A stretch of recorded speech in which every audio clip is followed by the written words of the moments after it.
right, I will now call to order this Wednesday, June 10th, 2026 meeting of the City of Mountain View's Parks and Recreation and Urban Forestry Board. Allison, could you please conduct the roll call? Commissioner Bryant. Here. Commissioner Davis. Here. Commissioner Sylvester. Here. Vice Chair Summer. Here. And Commissioner. Here. Okay, all five are present. We'll now move on to minutes approval. These are the minutes from the May 13th, 2026 meeting. And before we get to the commissioner, is there any public comment on the minutes from May 13th? Nobody online. All right. Bring it back to commissioners. If anybody has a comment or would like to make a motion. I was the outlier. All good. That we accept the minutes. Okay. I'll second. We have a motion by Commissioner Davis and second by Commissioner Summer.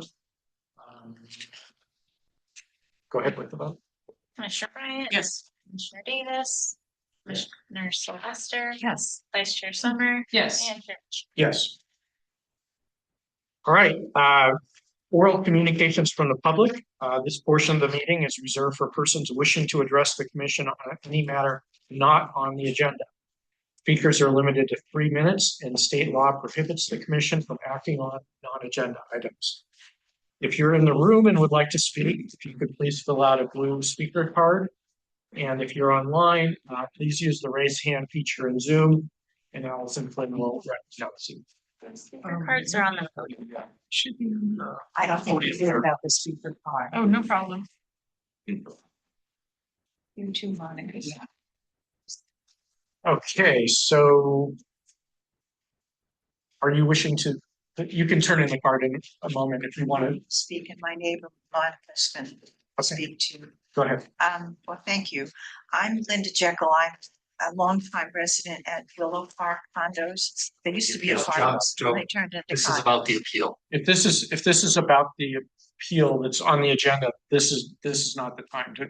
I had no idea when you said on the agenda. I didn't know if it was on the agenda or not. Yeah, no. If this is about the 500 West Middlefield Heritage Tree, that'll be coming up later, and you'll have it. Okay, so this part is for people that have other things that aren't on the agenda. Correct. I beg. No problem. But it gives you more time. Chance to get myself. So we're trying to let you. All right. Is there anybody? That's what I'll say while I'm standing here. Is there anybody in the room who who would like to speak on a non-agenda? Okay. Anybody online?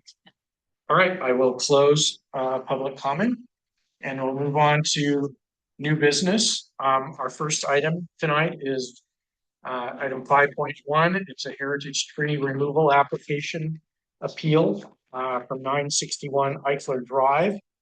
And before we start, I want to introduce, we have two city attorneys here today. The Assistant City Attorney Diana Fazzelli will be representing city staff, and I believe she's online. And hi, and yes, I wanted to also introduce Assistant City Attorney Francesca Serrano, who is there in person. Okay. Hello. Thanks, Diana. Thank you. And Senior Assistant City Attorney Dave Wilgus will be representing the Urban Forestry Board. So the process for this appeal, we'll start off with a staff report. Then the appellant will have 10 minutes. And then the PRC, also in a role as Urban Forestry Board, will have an opportunity for questions. Then there will be public comment. Then the staff will have 2 more minutes. The appellant will have 2 more minutes. And then it will come back to the Urban Forestry Board for deliberation, a motion, and a vote. For this appeal, I believe we have 1 appellant and 1, and it's the same as the owner, and that would be Elizabeth McAnich. So let's start. I will turn it over to Forestry Manager Russell Hanson to present the staff report. Thank you, Commissioner. Sorry, I lost my presentation, so I'm trying to get that back up for you here. But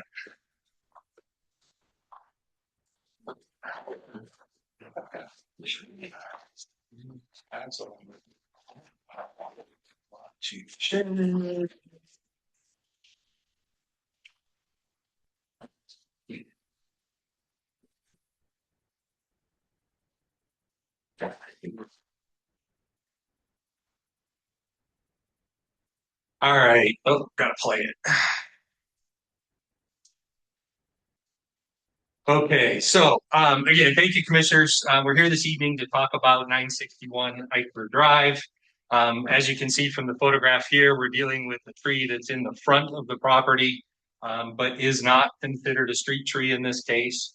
The particular details for this one, get rid of that, sorry, is it's one Quercus calogi, otherwise known as a California black oak. We estimate it to have about a 20-inch diameter at standard height. We believe that it has overall good health at the current time and that the structure is fair.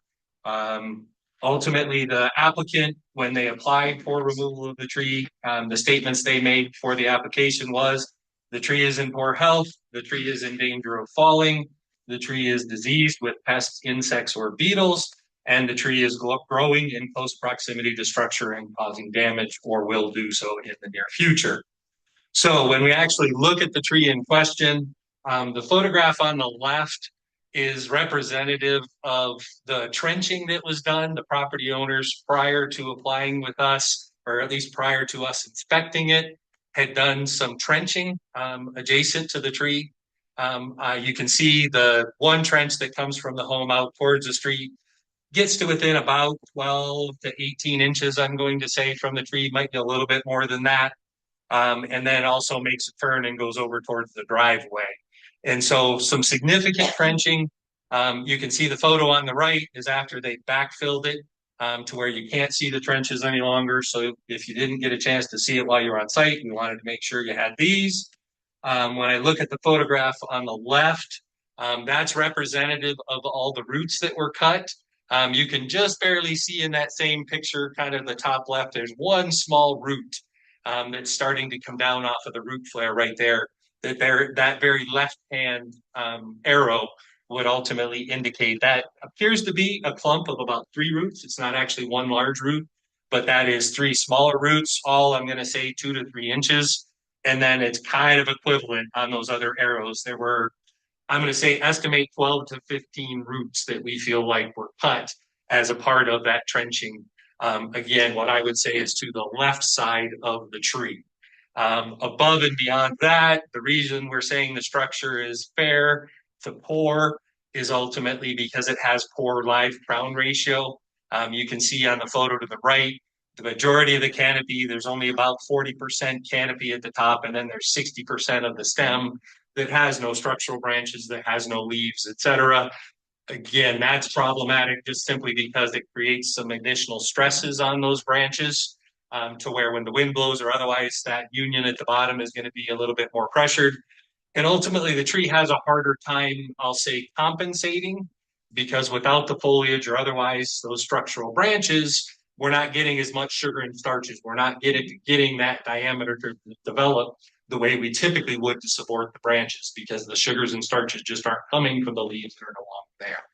And so that's the real issue we're talking about with the live crown ratio, is not only does it set it up poorly, but then it doesn't recover as well either. So when we looked at the tree as well, the photograph on the left, kind of hard to see, but just about where the skyline starts over the roof of that house in the background, there was about an 8-inch limb that was removed from that location. That ultimately, pretty sure, yes, that is the one that was pre-existing from when we got there. Yes. Would you please check and see if the appellant is online? Yeah, good question. So the only 2 people I see online are an A+ tree arborist, which I think is from Middlefield. Yeah. And then Gina, who I also think is from Middlefield. Yes. So So Elizabeth McAninch, is she here? As on her. did she say if she was gonna be? We had confirmation originally, but we haven't talked to her this week. For in person? Correct. So should we pause this one and maybe do the other? What are you thinking about, Dave? Well, this came up previously, and if it was properly noticed, and the appellant got notice, it's a proper meeting. We should proceed. Absent some indication that she didn't get proper notice. Yes. Director Marchant, do you have an opinion? They're here. Oh, it would nice. I don't, there's no legal issue with doing the other one first to see if she comes, is there? No legal issue. No. Yeah, no, I don't think it's just, I don't think we have to legally, but.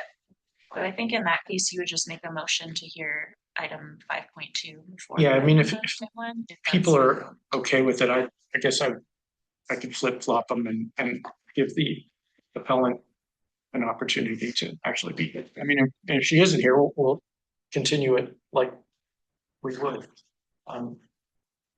Is that? Are you okay with that? Definitely, but I don't, we know how to reach them, and we. What I'm trying to do is see if I can. Maybe she went to City Hall. I would hope not. That was the one for next week that we did a double follow-up on. So that means that maybe switching, that'll give us time to reach out. Yeah. So maybe we could do. Which to item 5.2. I don't reach and present that one to you. All right. Let's do that. Let's flip flop. Sorry. So I think you might have to make a motion. Yeah, I would make a motion to take it out of order. Oh. okay. So I'll make a motion that we flip flop items 5.2 and 5.1 to give the appellant in 5.1 a little bit more opportunity to. Excuse me, a comment. Are the people for 500 Middlefield all here? There's two of us here physically. And there's two online. And the other two online. So the appellant is not here. The applicant, the Evan Fuller, I'm just gonna unmute him to make sure no one else is planning on coming. Okay. Apparently the appellant That's for 5.2 is not here either. No, online. They're online. Gina is the appellant and she confirmed that she was online. So for Evan, I believe you're here on behalf of the applicant for 500 Middlefield. Yeah, that's correct. She just asked me to be present to try to clarify any questions or concerns you guys might have about the application. All right. Or appeal, rather. Yeah, so technically they. Yeah, I'll go through. It's, HOA. yeah. But is he the only one that's representing them, or is she planning? Let's bring it back. Okay, so did you Okay. make a motion? Yeah, I'm gonna make a motion that we flip flop 5.2 and 5.1. So I guess the clarifying thing is this gentleman the only person that's planning on speaking on behalf of the applicant for 500 Middlefield? Maybe the applicant would know that and we can ask the applicant because it's just supposed to. Well, it's the appellant and the appellant Right. is on, so that's. Correct? No. Gina has raised hand. Yeah, I mean, the Yeah, appellant, but you Gina, see what- Gina is online, so Yes, this is the appellant. that's the appellant. And Gina, are you prepared if we take this item now? Sure. Yes, me and my husband are prepared. Yep. Okay, great, thank you. All right, so I made a motion. Okay. I'll second. Okay. We can just take a verbal vote. Yeah, so Commissioner Bryant, Yes. Commissioner Davis, Commissioner Sylvester, oh, sorry. Vice Chair Summer Yes. and Chairman Schneider. Yes. Okay, so switching again, and I want to start this and go through all the formalities since this is a different appeal. We are taking 5.2, a heritage tree appeal, 500 West Middlefield Road. Again, I will introduce the attorneys. We have Assistant City Attorney Diana Fazzelli representing city staff, and I didn't jot down the name, so Diana, if you could reintroduce. Sure, there's okay, go ahead. Assistant City Attorney Francesca Serrano. And are you also representing city staff? Yes. I'm just writing this down for the next one. Okay, And then Senior Assistant Attorney Dave Wilgus will be representing the Urban Forestry Board. The process on this one, we will have a staff report. The appellant will then have 10 minutes. The PRC Urban Forestry Board will ask questions. We'll then take public comment. Then staff will have an additional 2 minutes. The appellant will have 2 minutes, and then the Urban Forestry Board will deliberate, take a motion, and vote. For the purpose of this, I just want to clarify all the players on this. The appellant is Gina and Dave Gwynn. So they're the ones that actually have status in this on this item. However, if they would like to cede some of their time to the HOA board or to the owner, they're welcome to do that, but it would flow through the appellant on this. Okay, and with that, Russell Hanson will kick off with the staff report. Thank you, Commissioner. All right, share.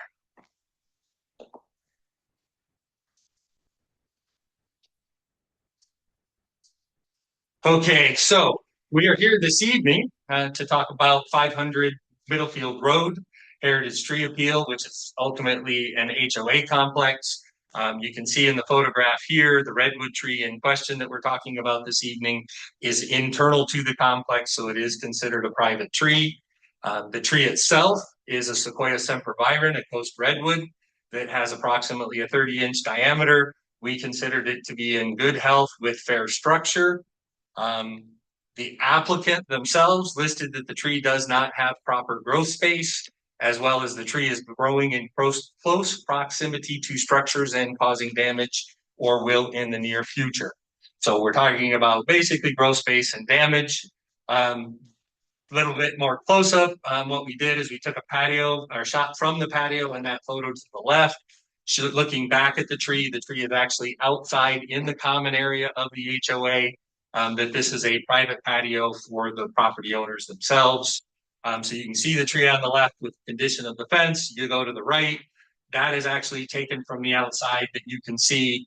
There is still some few inches maybe of clearance as it goes up the stem of the trunk, but that ultimately you can kind of see that bend at the base where the root flare has started to kind of displace that fence a little bit. When we go back to the inside, you can see on the photograph to the left that we're talking about damage in that kind of far corner of the patio. It is paver bricks or otherwise. And then that photograph on the right, you can get a little bit better close-up of it. That you can see that there's approximately a 1-inch lift on that patio. If I were to estimate distance of lift, we're probably talking about 24 inches or so of patio that has started to lift. And so ultimately, go back to that. Our belief was that based off of the damage that we're seeing here, the fence still could be cut or slightly modified to accommodate that root flare at the base without creating any major security or access issues, kind of a thing for the property owner. And then as well, when it came to the pavers, ultimately we decided that because in fact they are pavers, that it would be fairly simple to be able to remove the pavers, examine whatever roots are there, likely be able to cut them. Our guess is that this is likely one root that is causing the damage, and it is almost completely adjacent to the tree itself where we saw that root flare coming down. And so ultimately, again, our feeling is it was just one root that is likely to need to be cut at this point. But again, we would hope to be able to remove the pavers, make a better judgment call on that in the future. So our final findings were that we did not find that the condition of the tree itself required its removal at this time. We did not find that removal of the heritage tree was necessary in order to construct improvements. We did not feel that the tree or the structure of the canopy was in such condition that it needed to be removed. We felt it was good and could be managed with proper care. And then ultimately, we did not find that the tree should be removed due to good forestry practices, because there was not any kind of significant density or otherwise that this was creating any other conflict or otherwise. That's all I have. Thank you. All right, we'll now move on to the appellant, and that would be Gina and Dave Gwynn. Again, you have 10 minutes. If you want to allocate some of that time to others, you're free. And if I'll let you go ahead, and if you could just clarify whether you are the owner of 149 or whether you're a renter. I'm not sure what the status is on this complex. So I'll turn it over to you guys. They're owners. Hi. Yeah, so thank you for giving us this time. Part of it we would like to allocate to A1, for the tree service, just for the arborist to give his kind of overview. But we are the homeowners. My wife actually owned it before we met. She's lived at the complex or owned the condo for about 14 years. And we don't have we're not someone, we're not a couple that doesn't like trees. We like the redwood tree next to that, that is very much separated from the fence. The biggest issue for us is that it's, a risk to our safety. It's a risk to the safety of other residents within the community, and also the damage that it's doing to our property. So what started this was there was a bunch of debris underneath the aggregate patio that was originally there. And when we removed a lot of that debris, we found that it had completely lifted about a 4 by 6 foot section and cracked the aggregate and lifted it up. So that's what started this whole project of redoing our whole patio. So the HOA agreed to cover that cost, and they suggested that we put in a paver brick patio. So if in the event something happened, we could trim the root system down.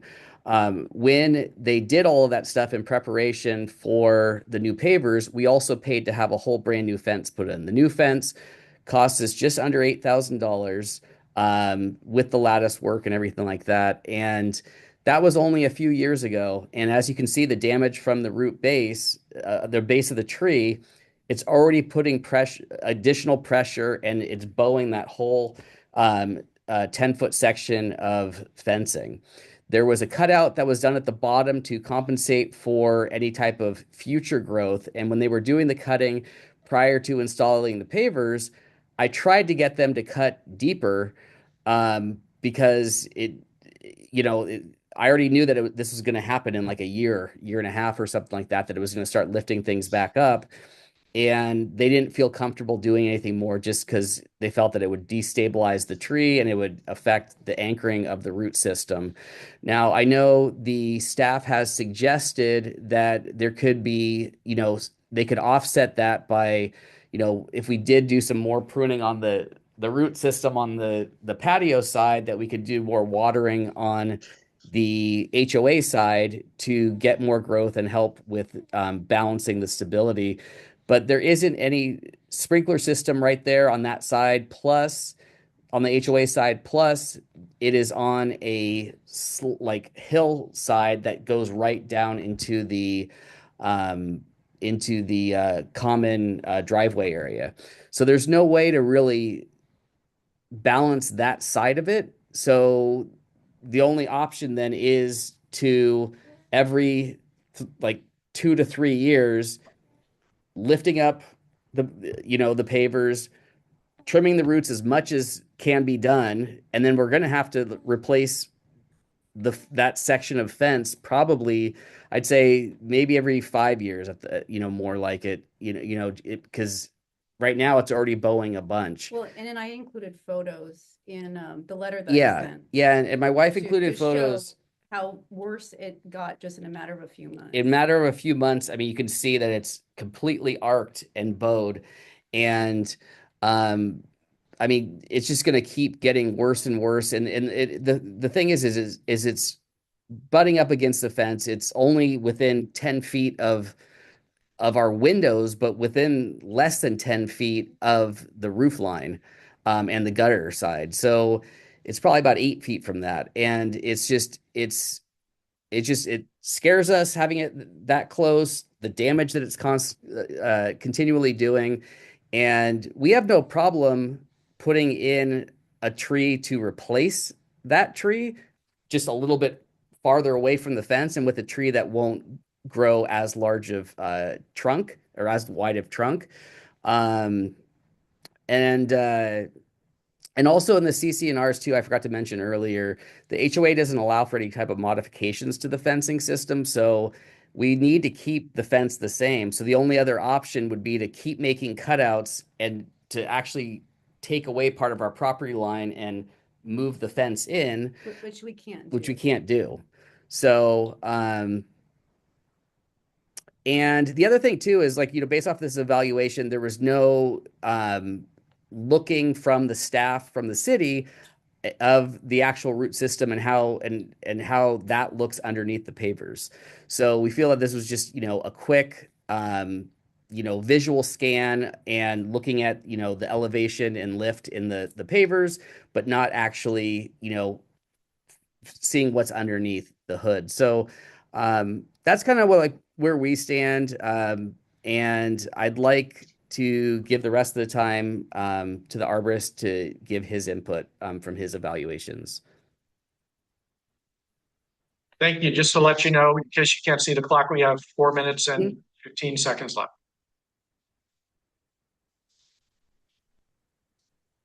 All right. Well, if it's okay, I'll jump in. Can everybody hear me okay? Yes. So my name's Evan Fuller. I'm an arborist with A+ Tree Service. We've been working with the HOA for a number of years. So when this project came up, they reached out and contacted us because we're familiar with the permitting process. And so as part of the quote that they requested for potentially removing the tree, we were also contracted to write the arborist report and facilitate the application for the removal. So my main concern with the tree in this case is really just the root pruning. I wasn't aware of the issue with the HOA requirements and the fencing and all that. Arboriculturally, I would normally recommend just making a larger cutout in the fence to accommodate the trunk growth. But when it comes to the patio, I mean, short of pruning the roots, you'd kind of just have to have the owner sacrifice some element of their patio space, either by building like a raised porch there or something instead of pavers, or to just let the tree continue to lift the pavers. I personally am not comfortable cutting roots that close. If that's the determination that the city makes, then I'll work with the HOA and the resident to, kind of advise on the best way to do that. But from a liability standpoint, my company would not be comfortable cutting a root that close to the base of the tree. We'd essentially be cutting into the root flare of the tree if we were to cut it all the way back to the fence line. And my concern there would be just compromising the tree stability. Redwood trees are very good typically at compartmentalizing decay. So I'm not necessarily concerned about, making an underground wound that would become infected and start to decay the base of the tree or anything like that. It would really just be the mechanical weakening of the root system on that side could potentially lead to the tree at some point toppling over. And there's not really any way to understand that for sure without excavating the patio and really exposing the main root system on the patio side. And even in that case, we'd still be either shaving down a root or severing a root completely to facilitate the patio repairs. So that was kind of my concern arboriculturally with the tree. And that's why I would recommend removal in this case. I understand the city's, hesitancy to lose such a large tree like that. But I feel that the alternative is asking the property owner to make some kind of sacrifice with their property, which may be the city's position. But that would be my input from an arborist standpoint. And I'm happy to take questions as well. But yeah, we'll have an opportunity for that. Is there anybody else, appellant, you got another minute? Do you want to use your time or are you done? No, I think we're good. I appreciate the offer. Okay, and you'll have 2 minutes more later on. All right, I'll now bring it back to the PRC Urban Forestry Board to see if we have any questions of anybody.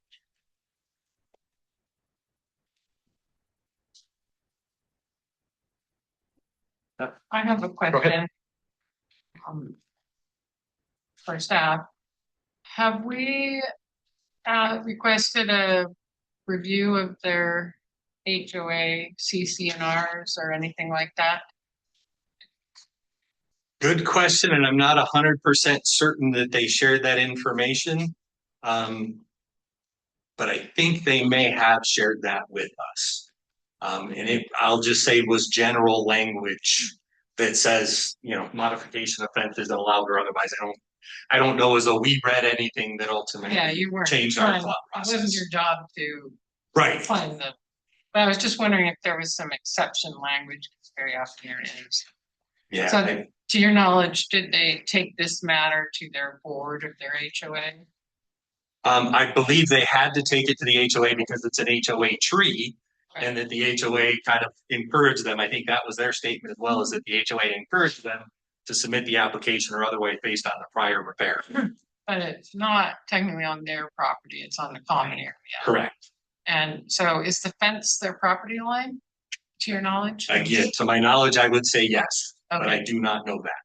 All right. Thank you. Just following up on that, HOA would CCR would not trump a city ordinance. No. Yes, no. Questions? My questions would be about the fence as well. The appellant mentioned not being able to move the fence because of the HOA. But I also thought I heard them say something about not being able to cut more of the fence. Maybe I misunderstood. I'm just trying to understand what could be done with the fence. Any question for them? Is still there? Okay. Go ahead. So to address that, we're not allowed to make any type of visual modifications that you can see from the outside. So where the fence is, we made that a little cutout, which you can see in the image that Russell Hansen shared at the very base. We had some cutouts which we weren't happy with, but we had to do what we had to do to make it straight when we had the new fence put in. But that you can't see from the outside. But anything that was higher where it's bowing, that we wouldn't be able to cut, from our understanding, based off of the CCNRs.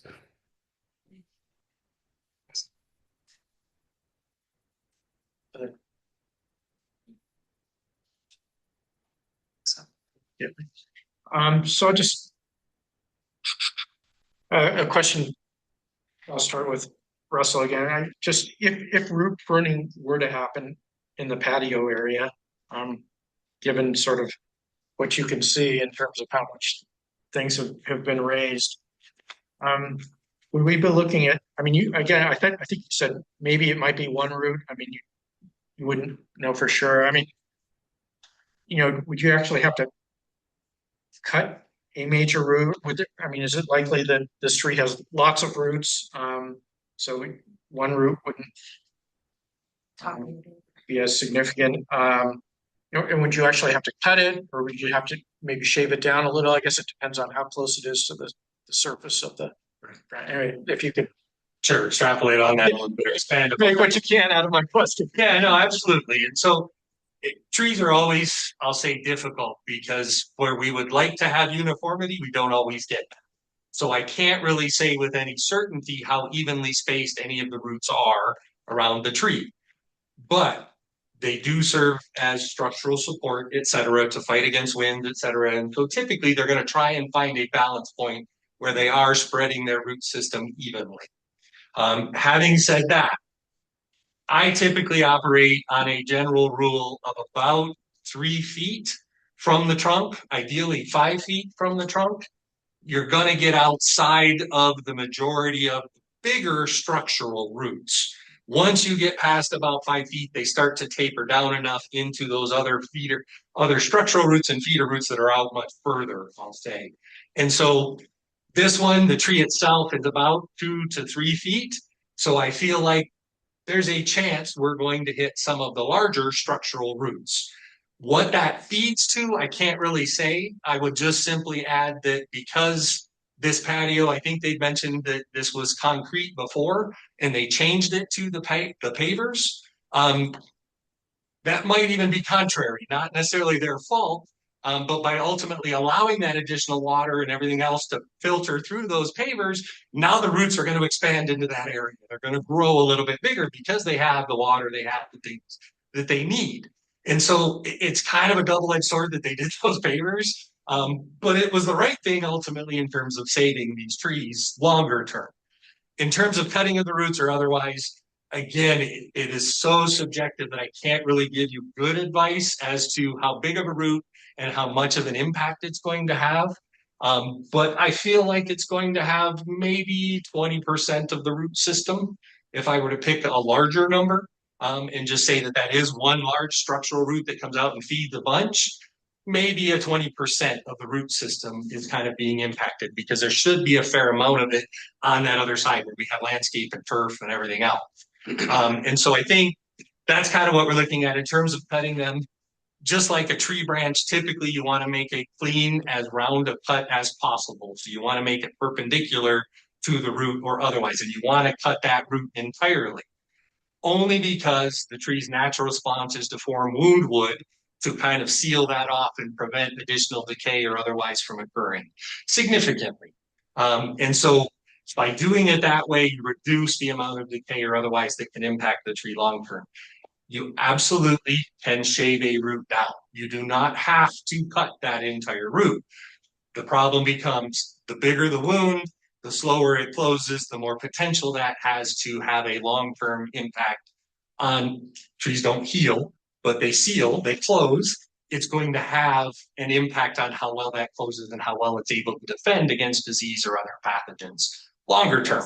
So that's why we typically don't recommend shaving, but we absolutely do it on occasion. I don't want to imply that we don't do it because there are some instances we get into a 12 or 18 inch root and we're really trying to save that tree. We will shave that down because we want to save the tree, kind of a thing. So it can be done. It's just not best practice. Okay. Then my other question, I guess, would be for the appellant. And that is, it goes a step further on the, since this tree is actually outside of property line,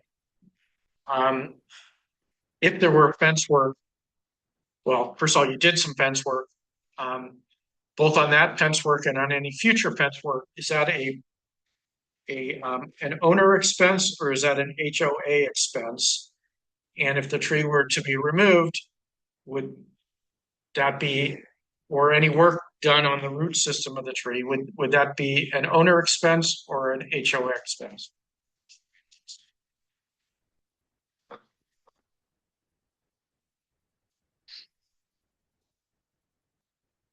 Yeah, I can address that. So the fence is the homeowner's expense. Like I said earlier, the patio and the fence are all brand new as of like 2.5, 3 years ago. The pruning of the root system and the removal of the tree would be on the HOA. And Oh, half. Sorry. So my wife said it would be half. Like, we were willing to split the cost to help the HOA.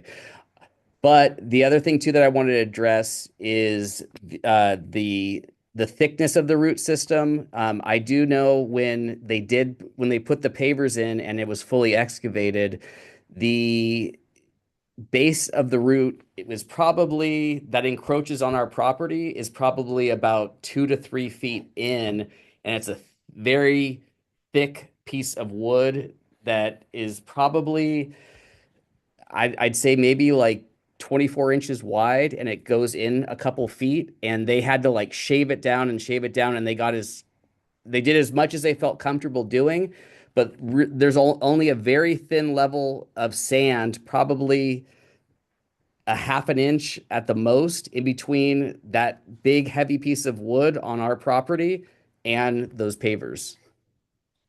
So it's not like it's lifting like, a bunch of soil and stuff like that. I mean, it's a very small margin in between the wood and the pavers.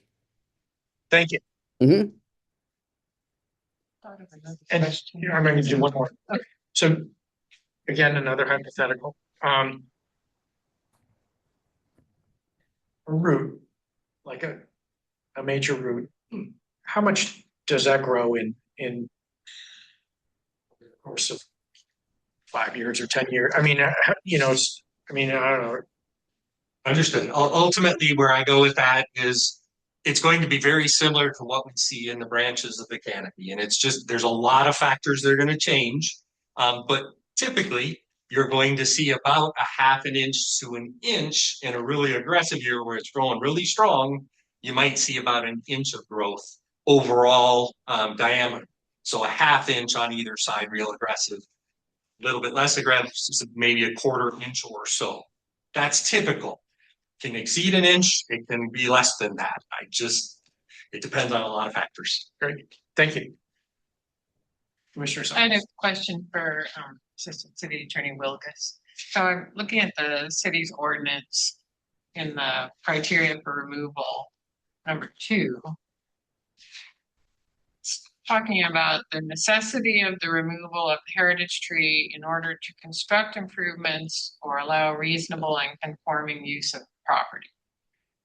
So obviously there's no improvements being proposed for construction. So I wanted to ask you about this idea of allowing reasonable and conforming use of the property. And this would be specifically the appellant's property, the condominium.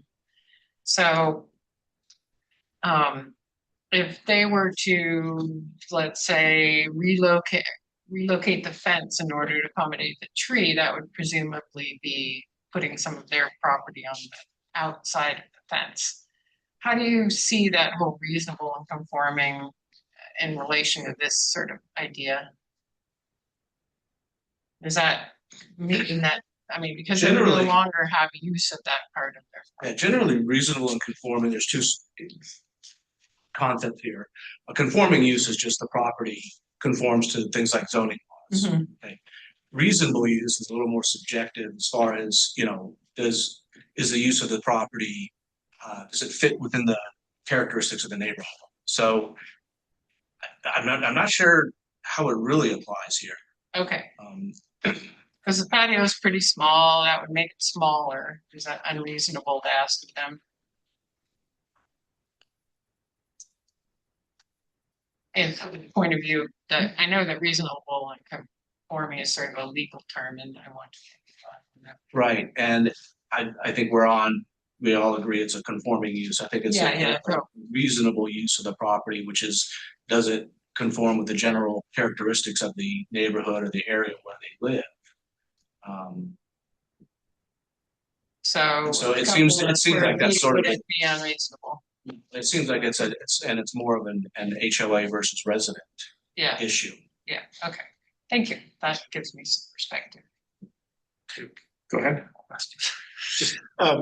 Was there any indication of impact on the structure itself? I understand the fence and the pavers, the patio, but anything related to the structure? In terms of the house structure? Yes. Not that I am aware of, no. Here's another legal question, Dave.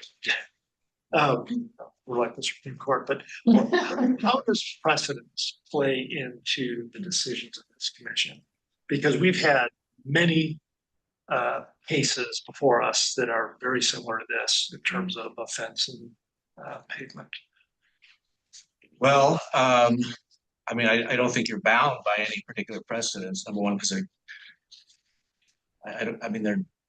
each case is so different, even though there's similar cases, right? Each case turns on its own individual facts.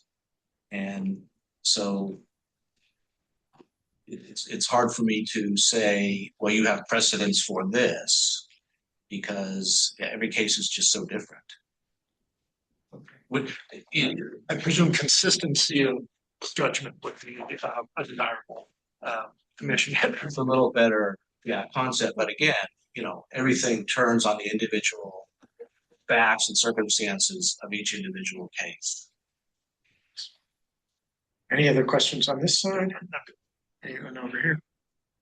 All right, we will now open up public comment. This is your time, if you'd like. Should I stand up? Yes, there? please. But did you want to speak on Middlefield or Eichler? I'm Because sorry. you were here for an Eichler original. Okay. And there's two neighbors here too that. First of all, thank you. I heard some suggestions here that made me think about how we really need to view this.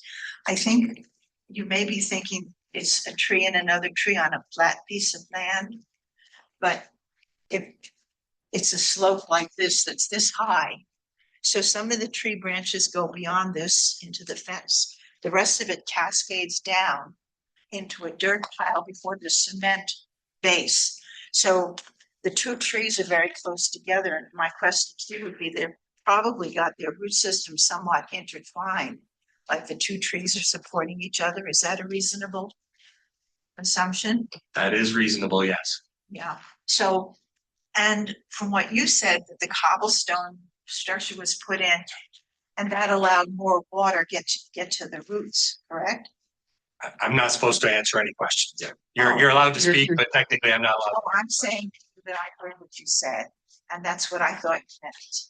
So it sounds like we could make it worse by standing out there and watering it and giving these trees more water than they need, and hence increasing their growth and impingement on the patio.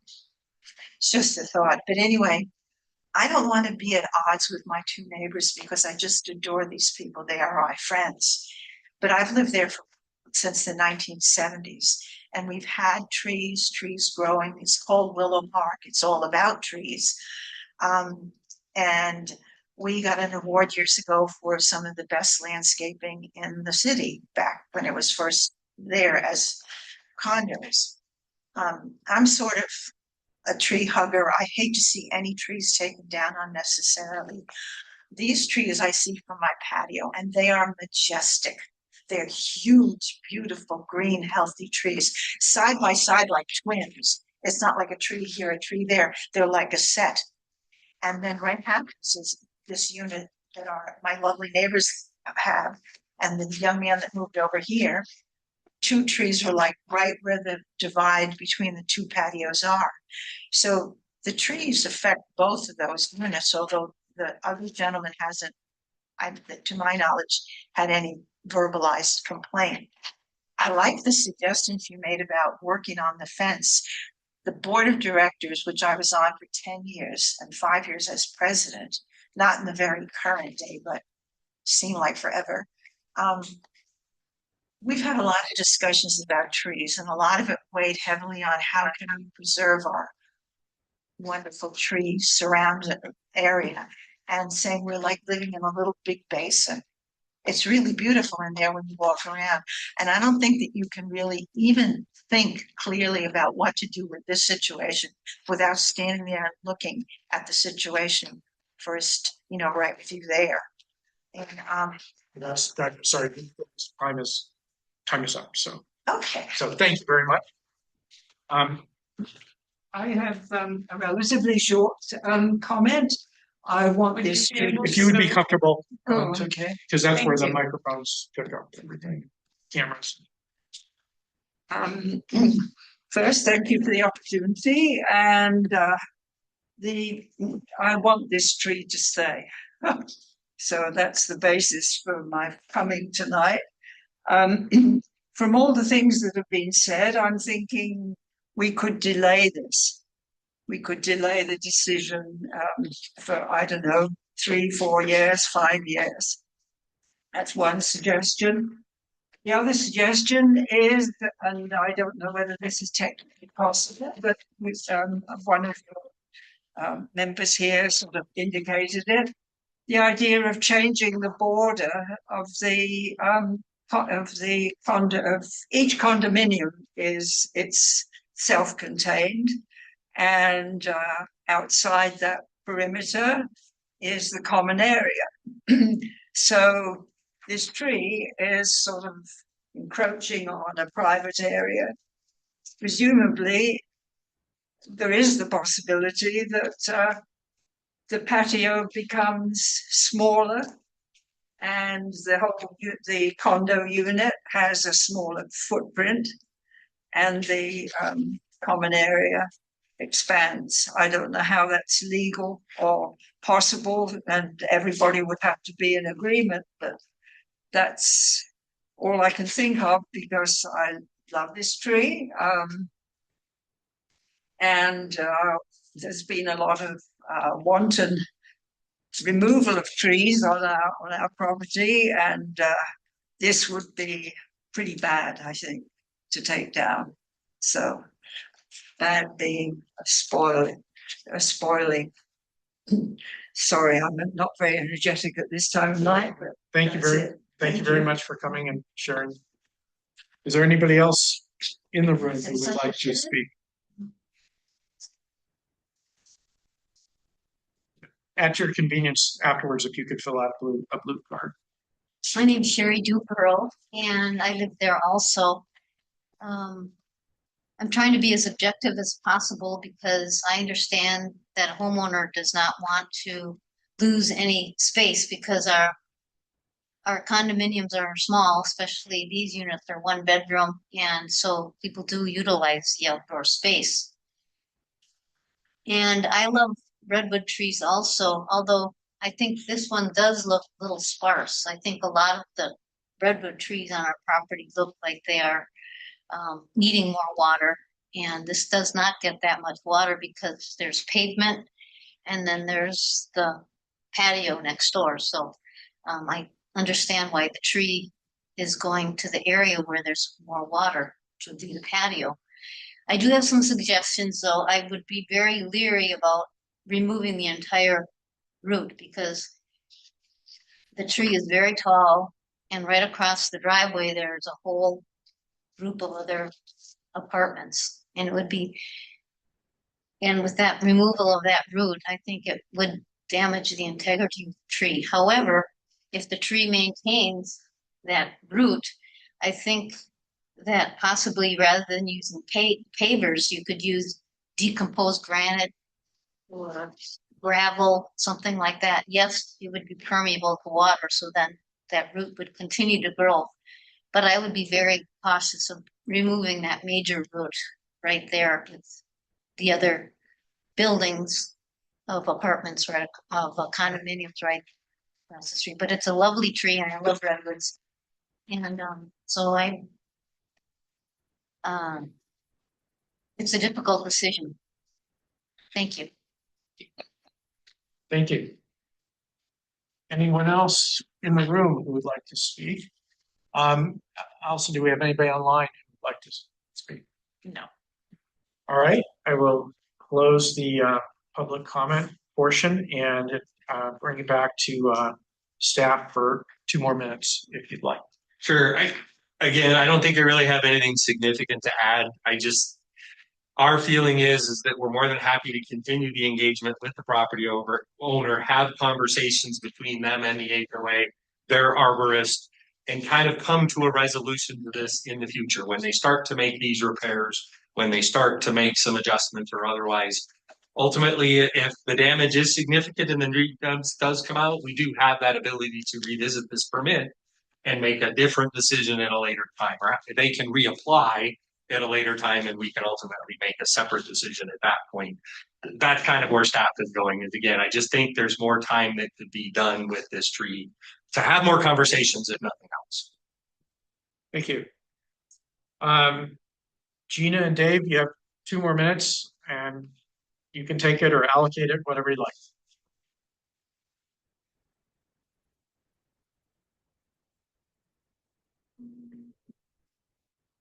Able to. I think you should be able to unmute if. Can you Yeah, there we go. Starts at the time. Yeah, so something that, I guess just to address, the last comment that was said, we did actually submit a request to remove the tree based off of the lifting of the previous aggregate patio, and that was about 2.5, 3 years ago, probably 3 years ago. and then we did this whole project, you know, with the pavers and the fence. And now we're revisiting it again. And this is because it's getting to a more, you know, substantial, you know, point in damage. But really it's something that, you know, should probably be addressed every year and a half, you know, something like that, based off of how quickly the roots growing, and also the fact that there's a small gap between the big piece of the root on our side, um, and you know, next to the pavers. The thing that I wanted to say too is that in the bylaws it doesn't allow us to for the homeowners association, it doesn't allow us to adjust the size of the patio.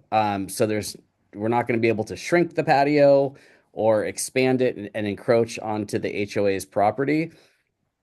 As everyone knows here, I mean, real estate's very expensive in the Bay Area, so obviously, like, why would we want to just move our patio in another foot just for this tree, and then shrink our patio? And we're not going to do like a gravel patio or anything like that. And you know, something I just want to leave everyone with, it's we're not against having a tree. We want to replace it with another tree.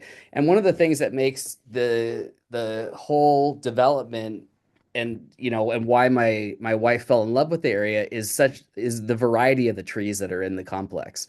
We have Japanese maple, we have you know, birch trees, we have a bunch of different trees. So All right, thank you. mm-hmm. Okay, Sir, may I ask you one question? probably not. Actually, no, you can't. I'm sorry. The public comments closed. I don't mean to be rude, but we have to legally stick to what we do. Sorry. So we'll now come back to the Urban Forestry Board and discussion. If anybody wants to start.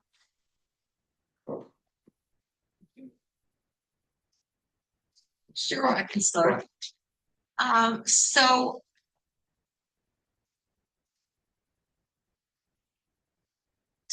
your complex is just beautiful. I went for a brief walk because I was there like a year or two ago, so I actually found my way without too much difficulty, so I could enjoy the bird song and think how lucky you are to live there. It's a beautiful place. So and it's beautiful because of the trees.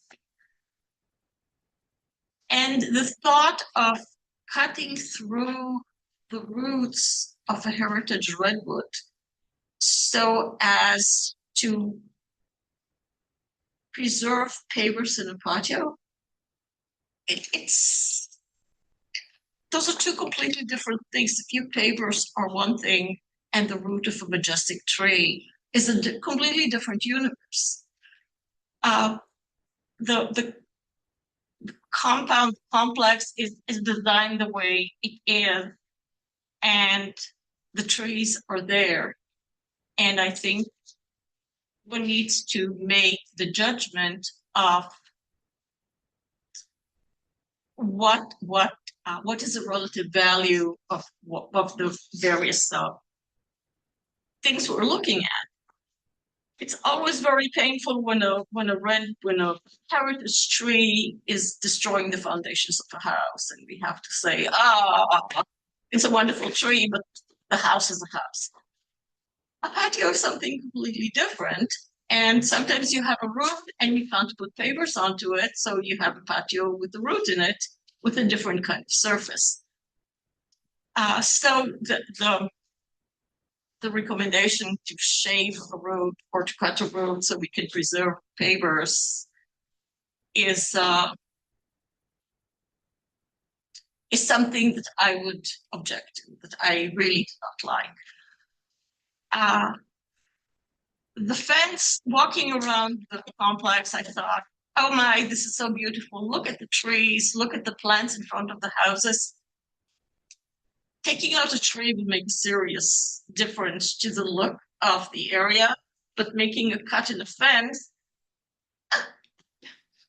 I don't know, I personally would not notice. Maybe other people would, but it seems to me like a conversation to be had with the HOA and the directors of the HOA.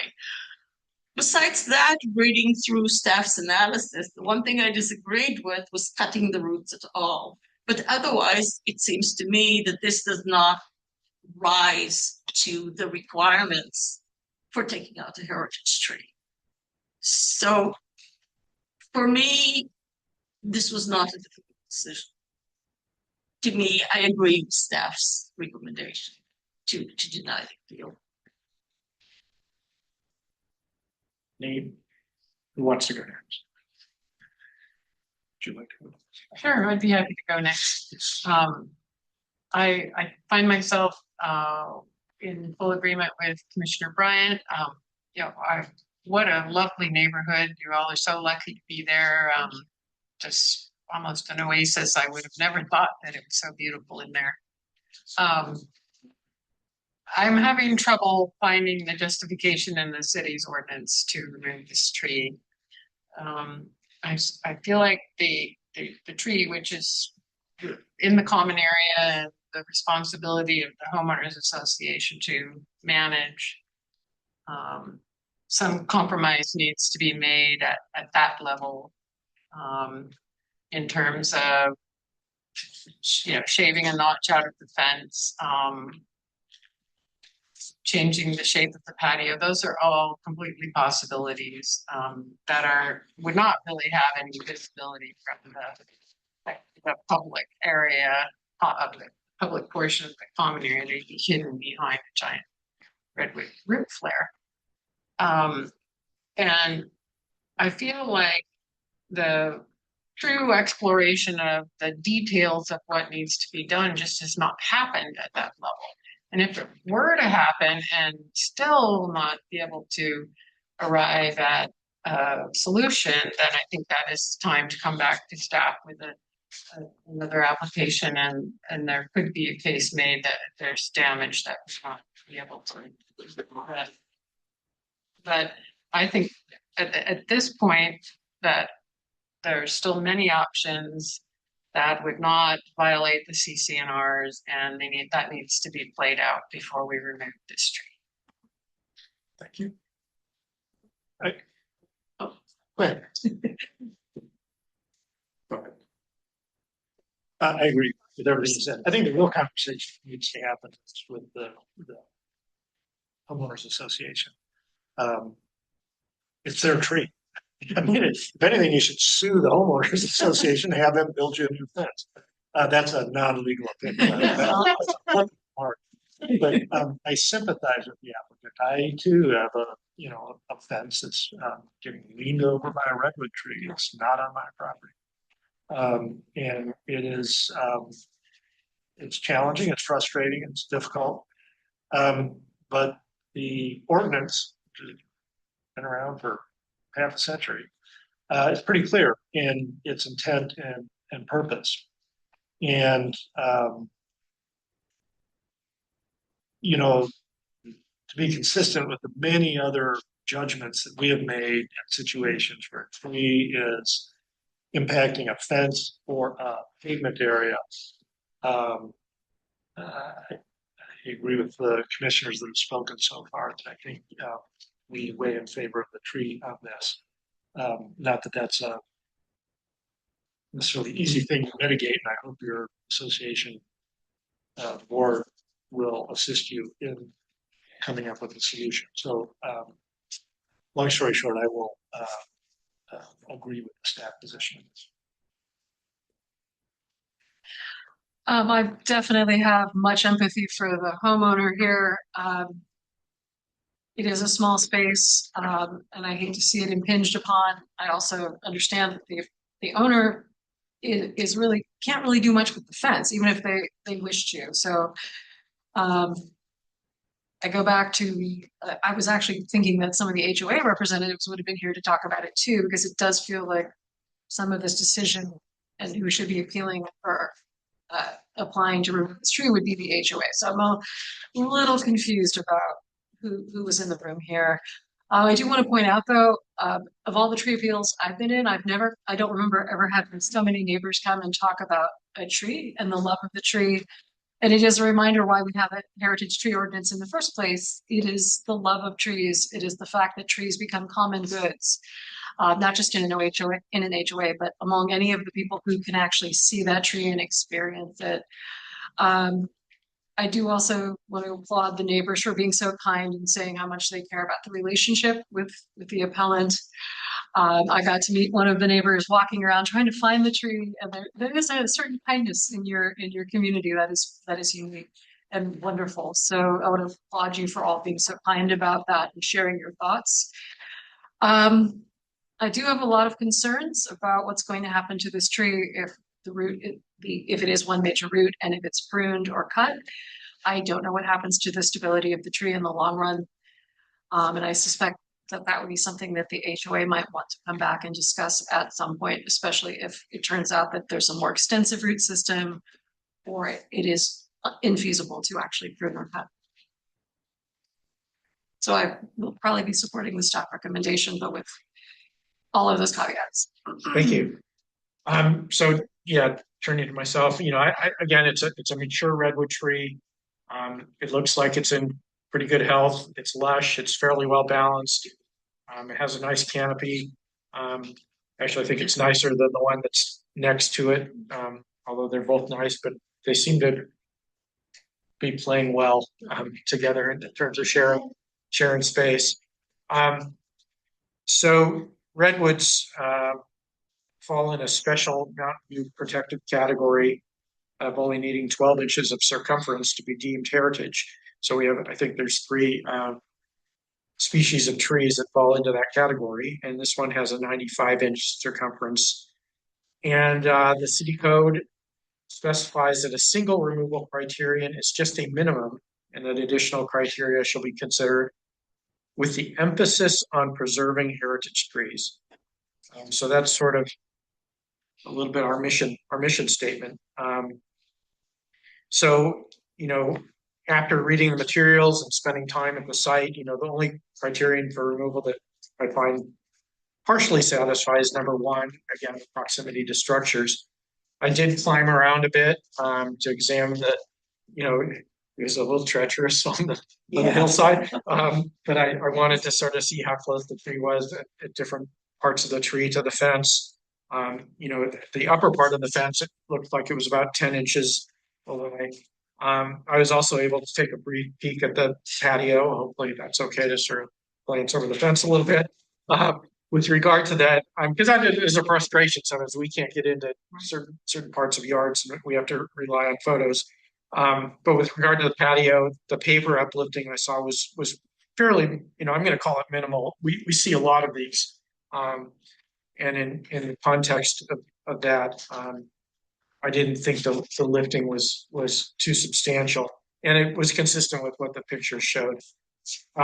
With regard to the fence at this point, and I fully acknowledge that the owner has already made some repairs and put in a new fence, but the damage to the fence is mostly a future possibility rather than a significant current condition. So, to me, if and when the tree begins to push up against it or impact the structure of the fence, modification of the fence seems possible. And I would hope that for a minimal modification that might buy 10 to 15 years or more of a mature redwood, that the HOA would be amenable to those modifications and would work to try to preserve the tree.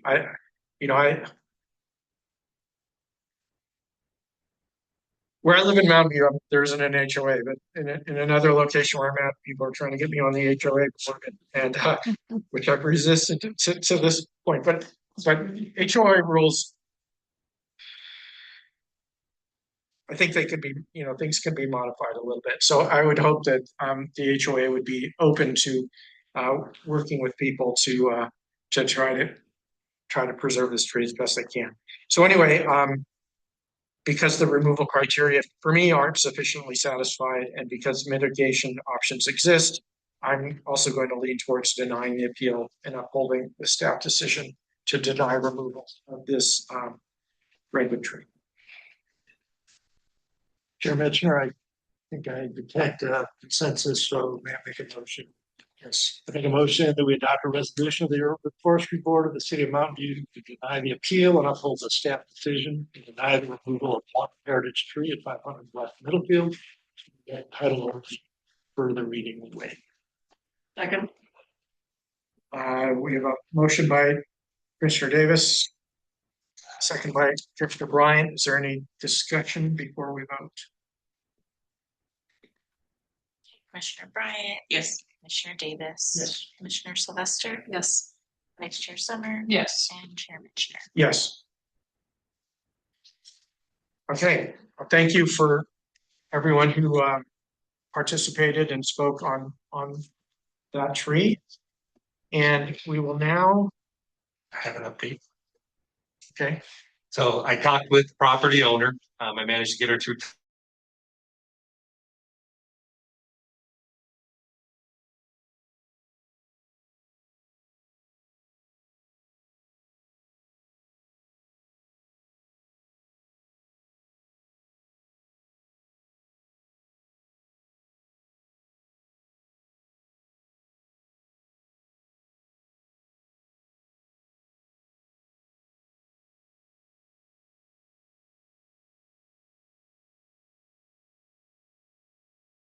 Proceed with the one for Eichler, or we can. I think it'd be my recommendation under the circumstances.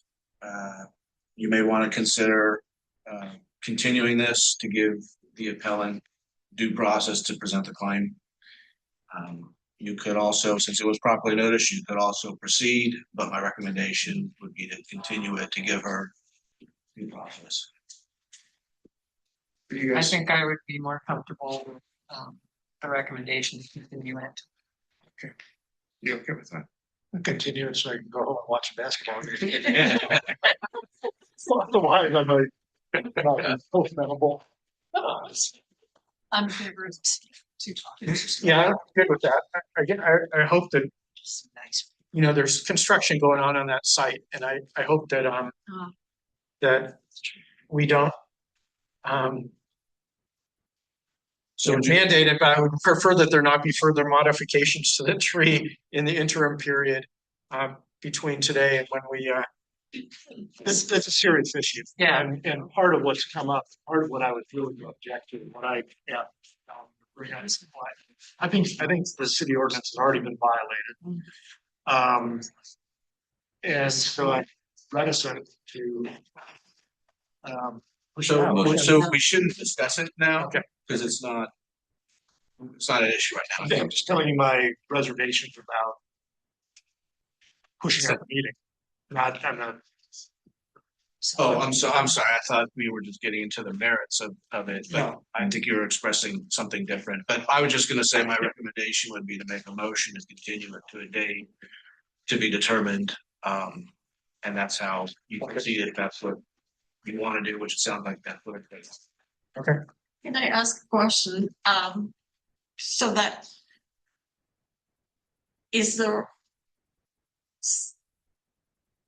what is going to protect the tree while construction work is happening? Yes. Is there a way for the city to make clear that the process is a process and nothing further should happen to the tree? So Property tree, just so we're clear. yeah, well, potentially a notice from the forestry board, which Russell can address with Diana, that here's the code section that says you're not to damage trees. That might be something that they would want to do. And is will the public be re-notified? Will new signs be put up? Yes. So is there an active roofing permit? Because if there is, the Right. permit would have requirements. Right. Ultimately, I'm not aware if there was a permit pulled. All right.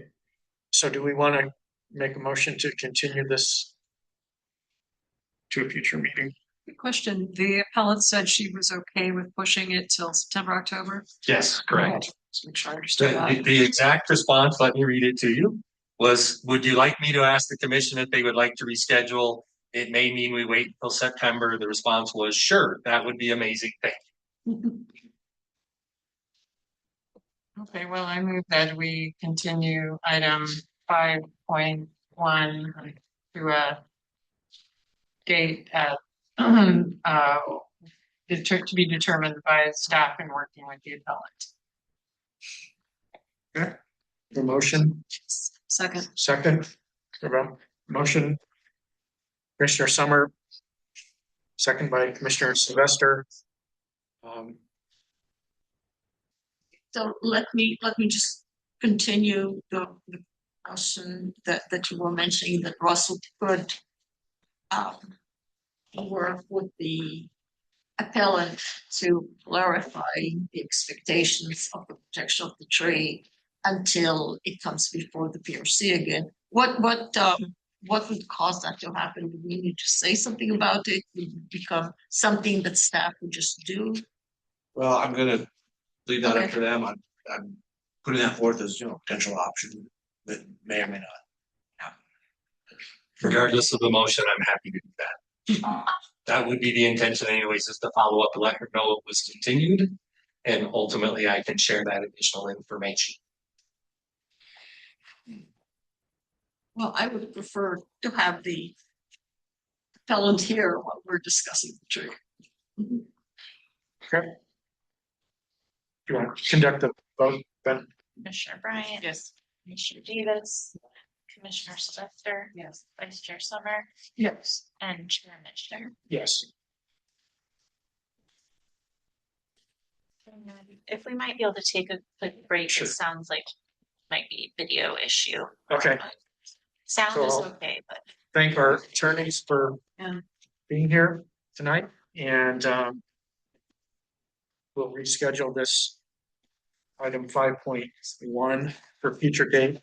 Let's please not add an extra meeting. You got it.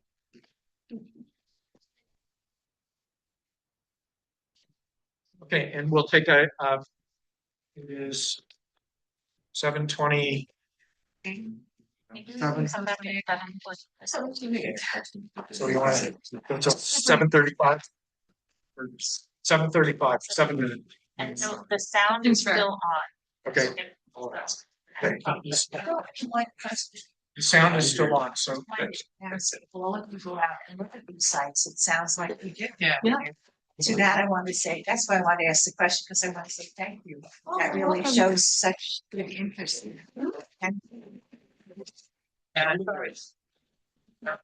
Like I said, you're letting your neighbors stop and letting them talk. With one guy, we have nice way. I really appreciate that.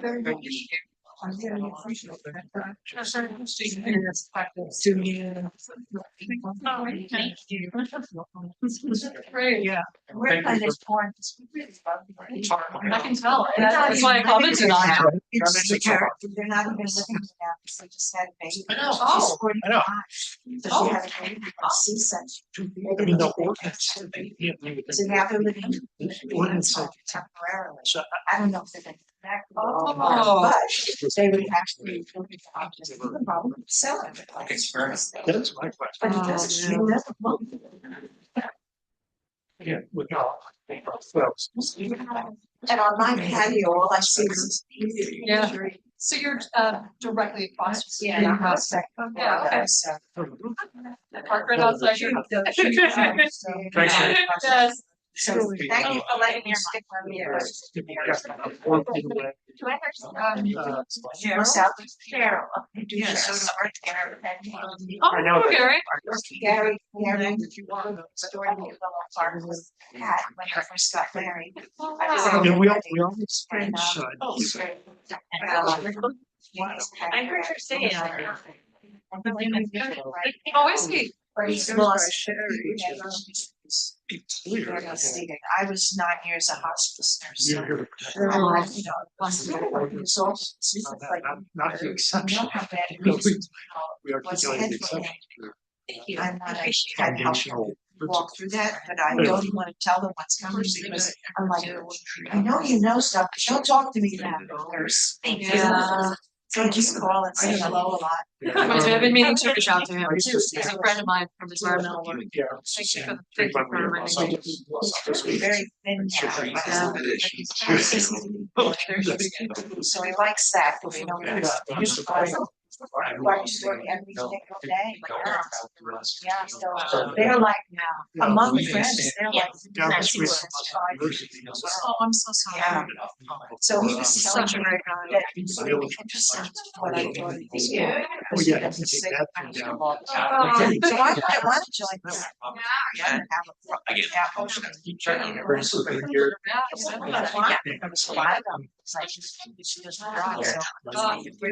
Well, I mean, streets are just one. Oh, yeah, I guess I better read up. Yeah, it's all parts. I know. Yes, you sound like a bush, a tree. I drove all right. Yeah. So comments? Yeah. But I am the job. I am. I was out there Monday this week and saw the construction fence out, and all the materials are stacked around. Yeah, I think that's the real issue. Yeah. Nice talking. Thinking about, yeah. I know. I actually, was looking at biodiversity plan and I probably this morning. And I just, yeah, that's one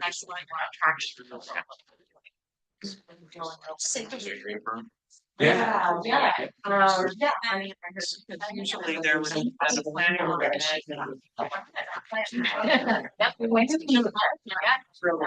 I know. When it's a more complete tear down or.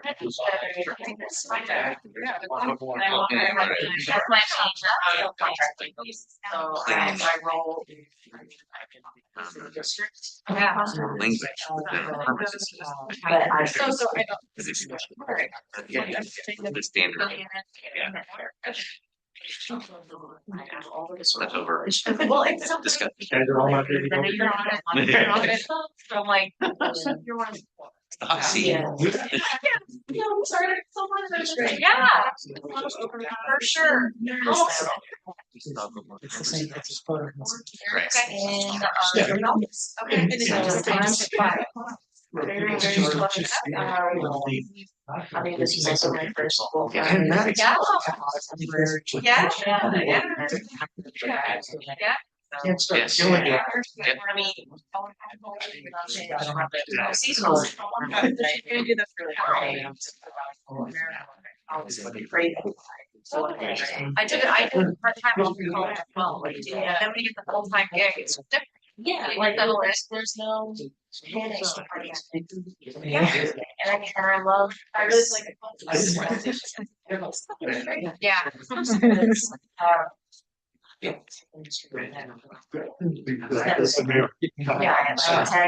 Because she was. Yeah, you're not increasing. Where they, yeah, see, All the power materials are. yeah, I was considering, right, so we were telling Sandy, she was there on Monday, so all the new materials stacked around. Yeah. This person was on the school because they're even. Yeah. So I will comment. It's fine here.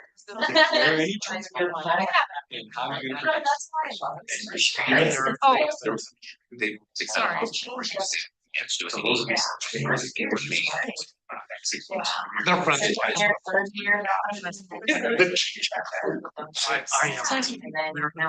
Still. We can back.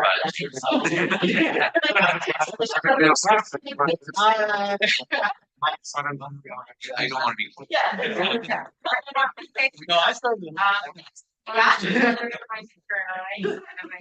you don't do It's just my Yeah.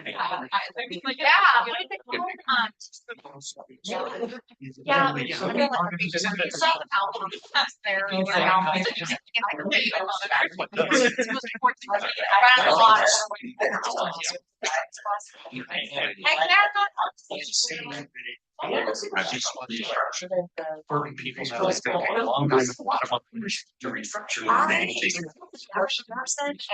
I'm just kind of like, you know what, I'm gonna hang out with people. I don't wanna like deal with like and kind of be light for sharks or anything. And I know I've been friends of step on something and like yeah, my girl stepped on that.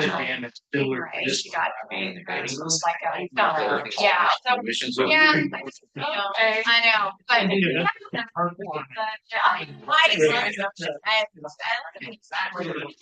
okay, I'm yeah, I don't like that. Oh,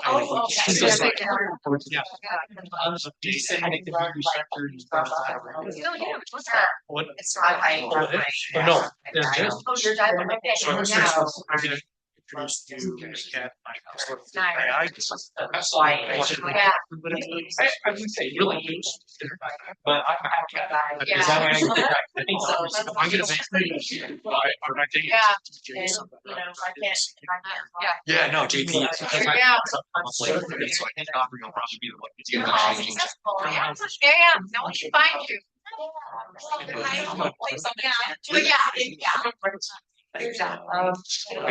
He's gonna pass it over to me. I will talk about our partnership. Proud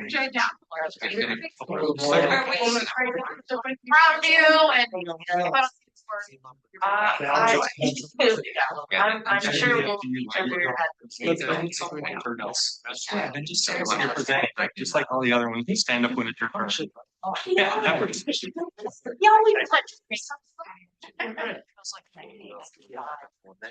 Yeah, I think you're gonna stand in and turn to the holiday. How are the trees doing? So this is my.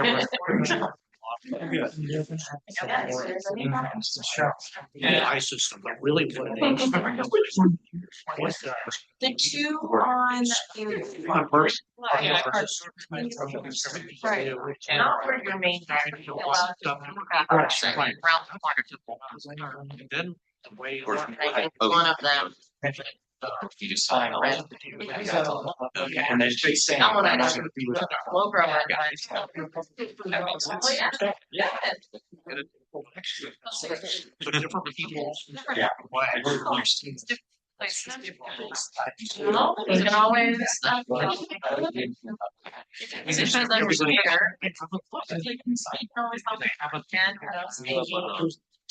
Yeah, some like small. So that's. Yeah, I heard between the lines, I like to say. It's pretty clear in parentheses. No, I'm gonna.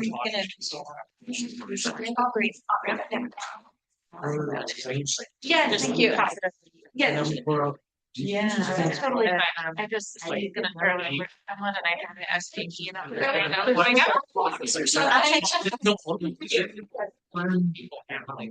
Okay. They're shutting down. Okay. They're just. Yeah. They're shutting down. In fact, it could be an AI.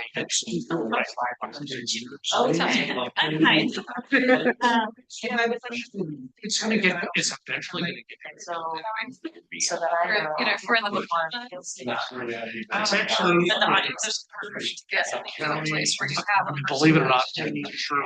Oh, I know. I have as much technology.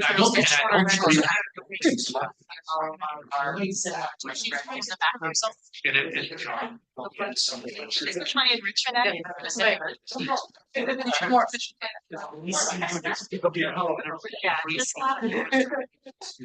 Yeah.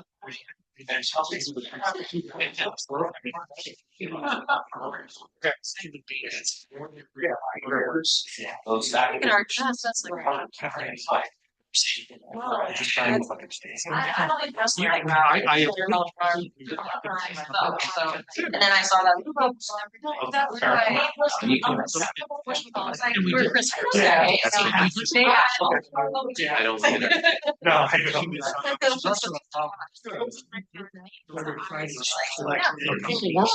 that was temporary. It was No, temporary. make that. It'd be rough. But it was thought to be temporary. Yeah.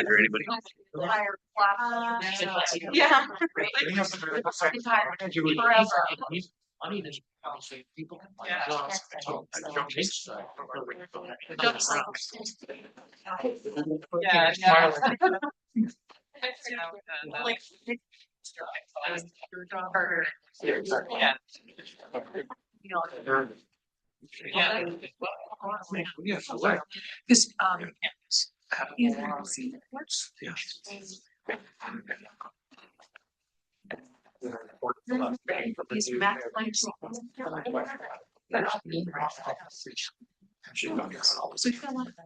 Social media. And I mean, I definitely see their stuff on LinkedIn. Some said it's better. Better.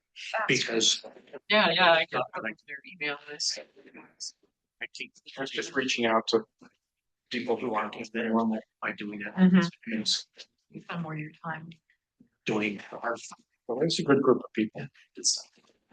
Our stuff is, they don't have parks and greens. Some of those rated jobs. So Yeah, I knew some people that went in Ranger to County Parks Ranger. Each retired by now. yeah, it's officers. I think we're. That's why I needed to move over. You ready? My home district.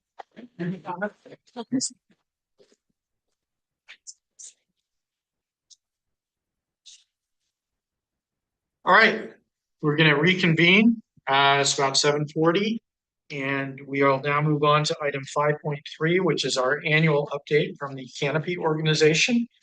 And we will let our forestry manager, Russell Hanson, introduce today's speaker. Sure. Thank you, Commissioner.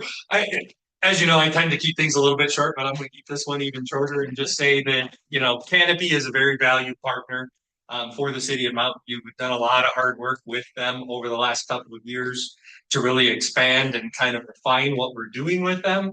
And so tonight is just their opportunity to kind of come and share with you all of the accomplishments that we've had over this last year or so. So with that, I will turn it over to Aubrey to share kind of their starting point for us.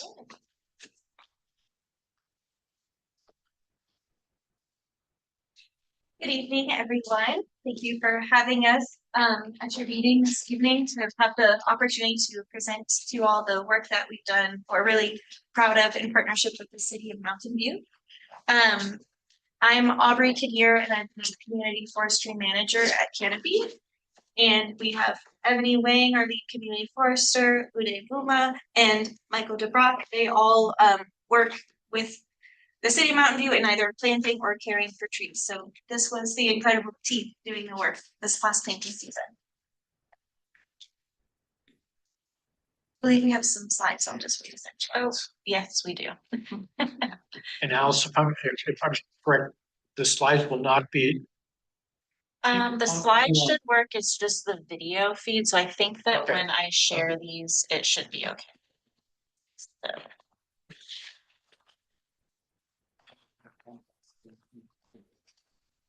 That rest can't speak this at all.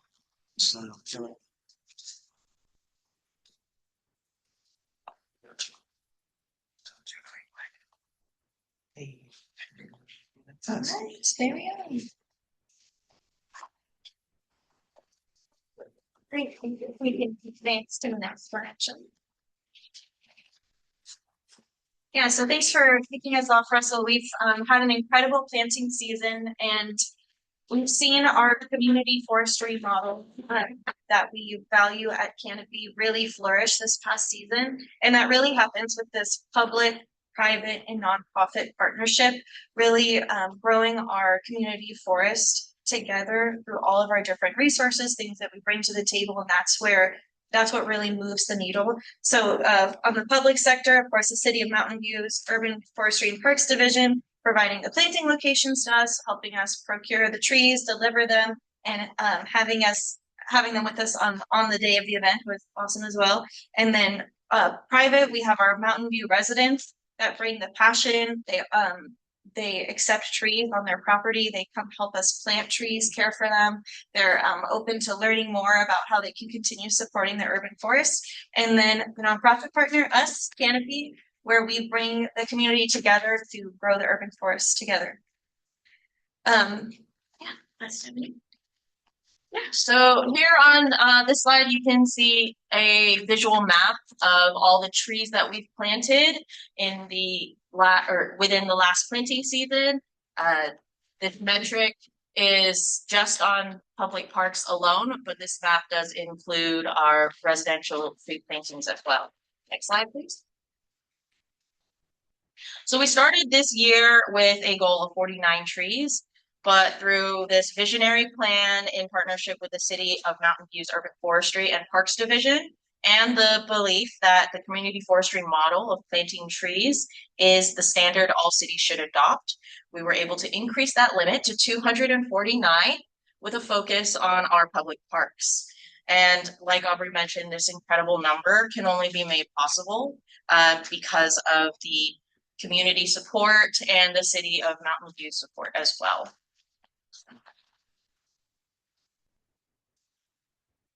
Next slide, please. Oh, yeah, you're there. Just this past planting season alone, we were able to plant over 200 trees, which is almost double last year's numbers. Some of the metrics that you see on this slide here, the one I want to point out is in that planting season, we were able to plant, or within these last 3 months, we were able to bring out 320 unique volunteers, many of whom came back to multiple events. And then again, the next slide, please. One of the pride and joys that I had the opportunity to put together was a new avenue of community engagement, specifically our youth urban forest stewards. This program, as you can see, was designed to engage youth to come out on their time, create a youth-only space for them to build their own communities, get to know each other, and we're talking students from all across the Bay Area to come to Mountain View. Yes, I'm the tree care coordinator, so if you guys see problematic trees, let Russell know, he'll let me know.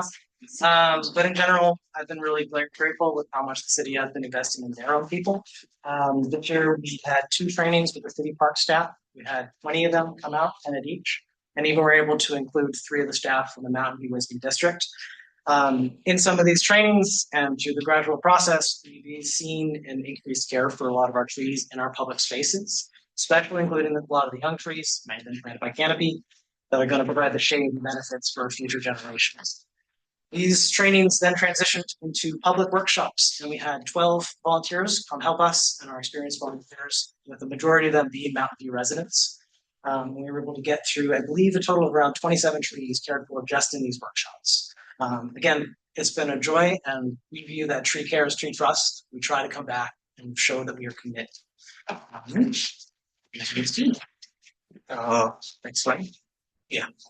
So this year alone, the Canopy hosted 5 arborist-led tree walk interactive tree walks in parks across the Mountain View. And tree walks are the great which paves a way for the community members to engage with Mountain View Urban Forest and also Canopy. And many of our volunteers first started with Canopy through tree walks. And apart from the contract, like Canopy is both in field and also in classrooms. Beyond the scope of this contract, like Canopy education team had delivered 50 bilingual lessons to Mistral and Castro elementary schools, teaching our young generations how importance of urban forests. Next slide, please. And also Canopy participated in 2 special events, where with one is Harvest History Festival and Arbor Day celebration at Fiesta Park. And Canopy also supports community education to relevant and also pertinent urban forestry topics through the development of education flyers on pests, tree root conflicts, clearance, and property owner tree maintenance responsibilities. Next slide. And also, please enjoy some of the clips we had from the previous events. One is the tree walk and also tree care work. Next slide. And it's all like thanks to Mayor tree planting in honor of like Mayor Emily Ramos, and also like a day where our young urban forest stewards participated in youth tree planting. I was late on this one of the largest events of the year. It's 20 trees at Questa Park. I would like to have a personal shout out to Russell and Matt and the city crew who came out, helped us deliver the trees, stage the trees, and even a shout out to Abby Trudeau, my predecessor in Canopy, who came out as our arborist for the tree walk that day. We were actually just back at the park yesterday, and the trees are looking really good, which is going to be nice for the summer. Next slide, please. Yes. On the left, you'll see our Valentine's Day planting, What You Do My Valentine, which was probably our most logistically complicated one. 16 trees, over 14 houses in one day. It was a lot of fun. But on the right, you can see our Yuffs helping us at one of our parks. Yes. Great. So as you can see, we have a lot that we're really excited that we're able to accomplish this last season. And it really still just feels like the beginning of an incredible partnership that we keep growing with each season. So looking ahead to our next fiscal year, our next planting season, we're just so excited to plant more trees in Mountain View, more education, more community engagement, and just keep deepening this great partnership. And thank you. And if you have any questions, I'll take them. All right, let's do questions and then we'll do public comment and then it'll come back to us if there's anything else. Any questions from commissioners? Go ahead. Question. As you heard earlier, there may be an audience for your messaging with the homeowners association. I wanted to ask, are they sort of on your list of who you might interact with and provide some of your flyers and expertise to? Yeah, it's a great question. We've certainly had similar situations where, working with the HOA also helps us get more trees in the ground too, but also Canopy, our role in the community and partnership with the city is, I think, to really provide that education and be a sort of liaison so that we can all enjoy the urban forest, but in a way that also works for the people living in it. We currently don't have specific HOA guidelines, but I'd be happy to next season talk about, if that's a priority for the city to provide resources to help navigate those situations where, the permissions or who owns what or what should we do in the situation can be a bit unclear. Thank you. Last year or where you're planting now, what is the mix of trees? Like, what are your top 3 to 5 tree species you're planting, and why did you choose those? Yes. The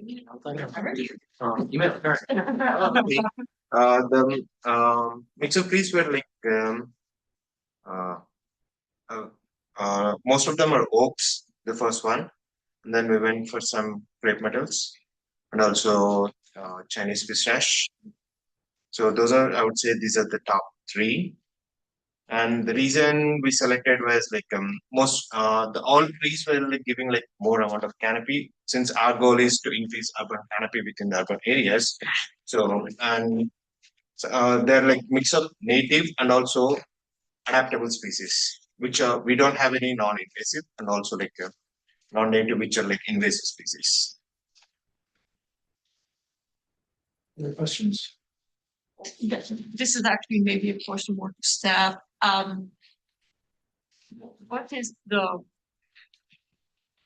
when Canopy plants trees, does the list go through staff first? Do you, like at the start of the year, make a list of these are the trees Canopy will plant, or how does it work? Sure. So ultimately this year, yes, we were the ones that were responsible for identifying locations, identifying species, and kind of providing that information to Ken.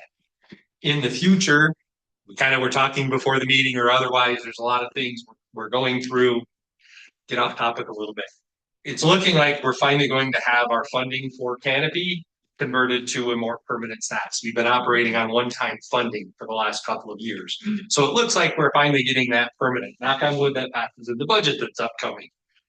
If that is the case, we're going to be taking another entirely kind of different approach, not just to the tree planting, but to our whole agreement, in terms of some of the tree walks, in terms of some of the other outreach they're doing.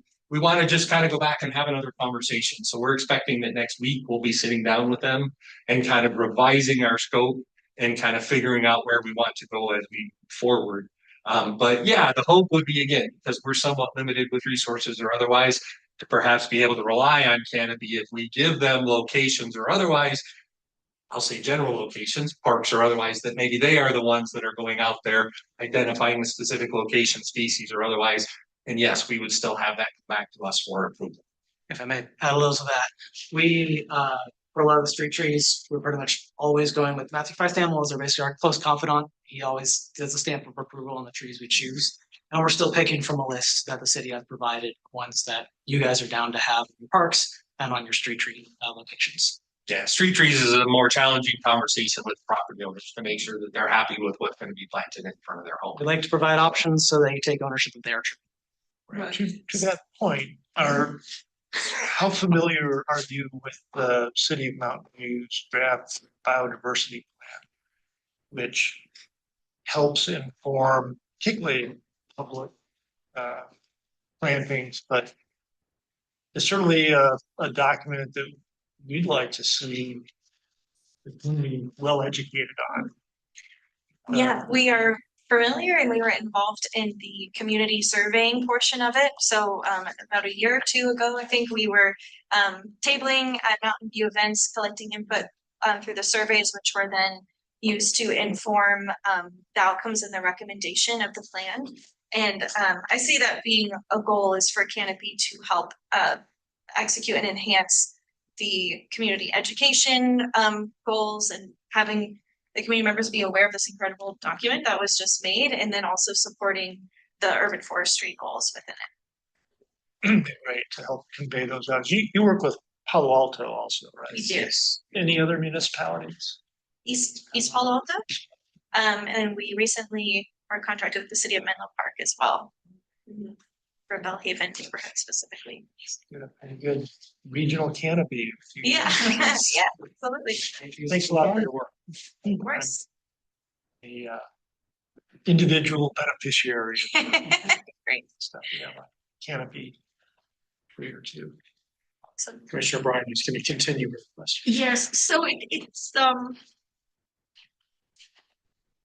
the role of canopy in Mountain View is still, I mean, it's clearly evolving. It started very small, it's evolving. Maybe it will become a permanent part and will be so easy to really structure it to the specific needs that Mountain View has. At this point, canopy would be more responsible for working with volunteers, with doing the tree walks, with the educational part. So the 200 trees, well, wonderful, and every one of them is welcome. That's not the quota that Mountain View sets itself for planting trees per year.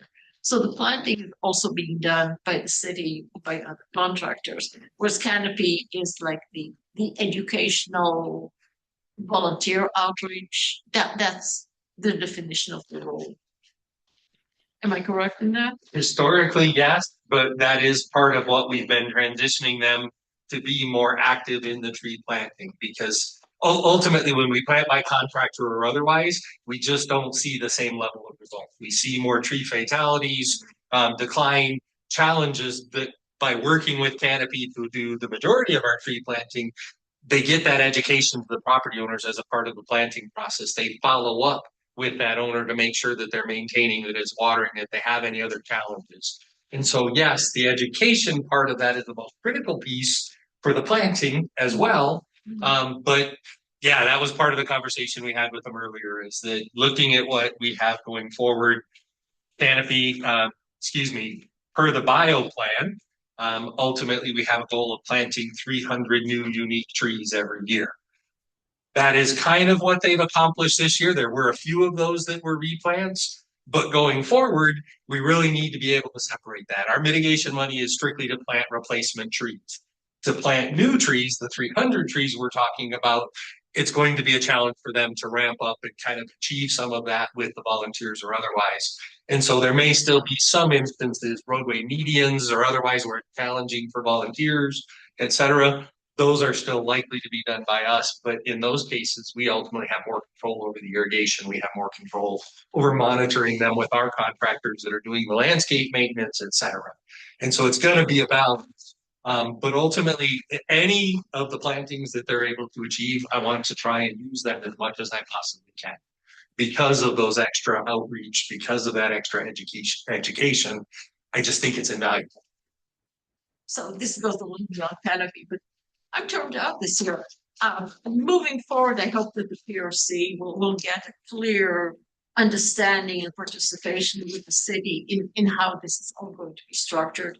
So we all have a clear idea of how this is working, how we're achieving our goals for biodiversity. And thank you. And I'm going to chime in just a little bit so I can fill some of the gaps as well. Each year we do a scope of services with Canopy, and each year it's evolved a little bit based on the needs, based on the needs of the community, based on our needs, based on what we're seeing. So we're going to be taking a look at the biodiversity plan, and once again, taking a look at where those gaps are and where we can, partner with Canopy to help fill those gaps. We had education for a while. Now we're seeing a need for planting. It will continue to evolve. But so I'm just tagging on to that, but the bio plan will be really important in taking a look and partnering with Canopy and having them take a look at it and say, hey, we can help with this and we need help with it. Other questions? Yeah, I think you have on your website arborist referral link. Yes. Is that something that you consult with them on? No. Should you? We could stand up. Ultimately, it just depends. It's challenging for us as a city agency to provide recommendations or otherwise on private property and the liability that presents. Doesn't mean I can't be a sounding board if they have questions, that I can have conversations with them, et cetera, but it's a challenge. And they do have arborists on staff or otherwise that should be able to answer most of the questions. Yeah. Yeah, traditionally it's been a helpful tool to point residents to, because like Russell was alluding to, cities are a bit limited in providing a recommendation for an arborist service. So if and we get a lot of people, I have a street problem, do you have recommendations for an arborist? That's when they can come to Canopy as a nonprofit. We then have the list that has extensive filters that we keep updated with local certified arborists. Okay. And you somehow qualify as arborists, or just go off of AI, what's your association? ISA. ISA. Oh, I was like, not AI. ISA, yes, yeah. So they're ISA certified arborists, and then they're researched like what they're specialized in. And then the user can filter. And then it just shows a more concise list of local arborists that might be better for their situation. Other questions? I just wanted to ask a question sort of about your funding model. Sounds like I would have asked about the other cities, so it sounds like you'll have contracts with 2 or 3 other cities. But in terms of revenue, and I haven't looked at your annual report, but what are your other sources? Do you have like a couple major benefactors? Do you just rely on hundreds of small donations? What are your sort of sources? Yeah, Canopy is lucky that we have a pretty healthy, diverse portfolio. So there's the city contracts, but we have substantial state contracts or state grants from CAL FIRE, and as well as private foundations, individual donors. So it really is expansive and diverse. So our work that you're seeing here, we even are able to go a bit above beyond like the educational lessons that Uday mentioned. That's from a private foundation. So our work it's never funded entirely in a vacuum. We have we're always seeking and acquiring additional funding to keep the organization healthy. Good. Well, I mean, it's good to have balance That toward where JP is tonight, is she big enough? So, let's see, is there any public comment? Is anybody in the room want to talk? Anybody online? I don't see anybody online. So I'll close off public comment and see if we have any final points. Yep. Well, thank you very much for all you do. I've been on one of your walks, and I've also been with you on I think I joined leadership out you with one of their Yeah, things great. at Question. I still go back to the tree and try to see how it's doing. That's great.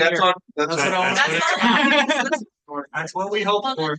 Great, well, we're grateful. Anyway, grateful thank for you so much for being here tonight. Thanks for having us. Thank you.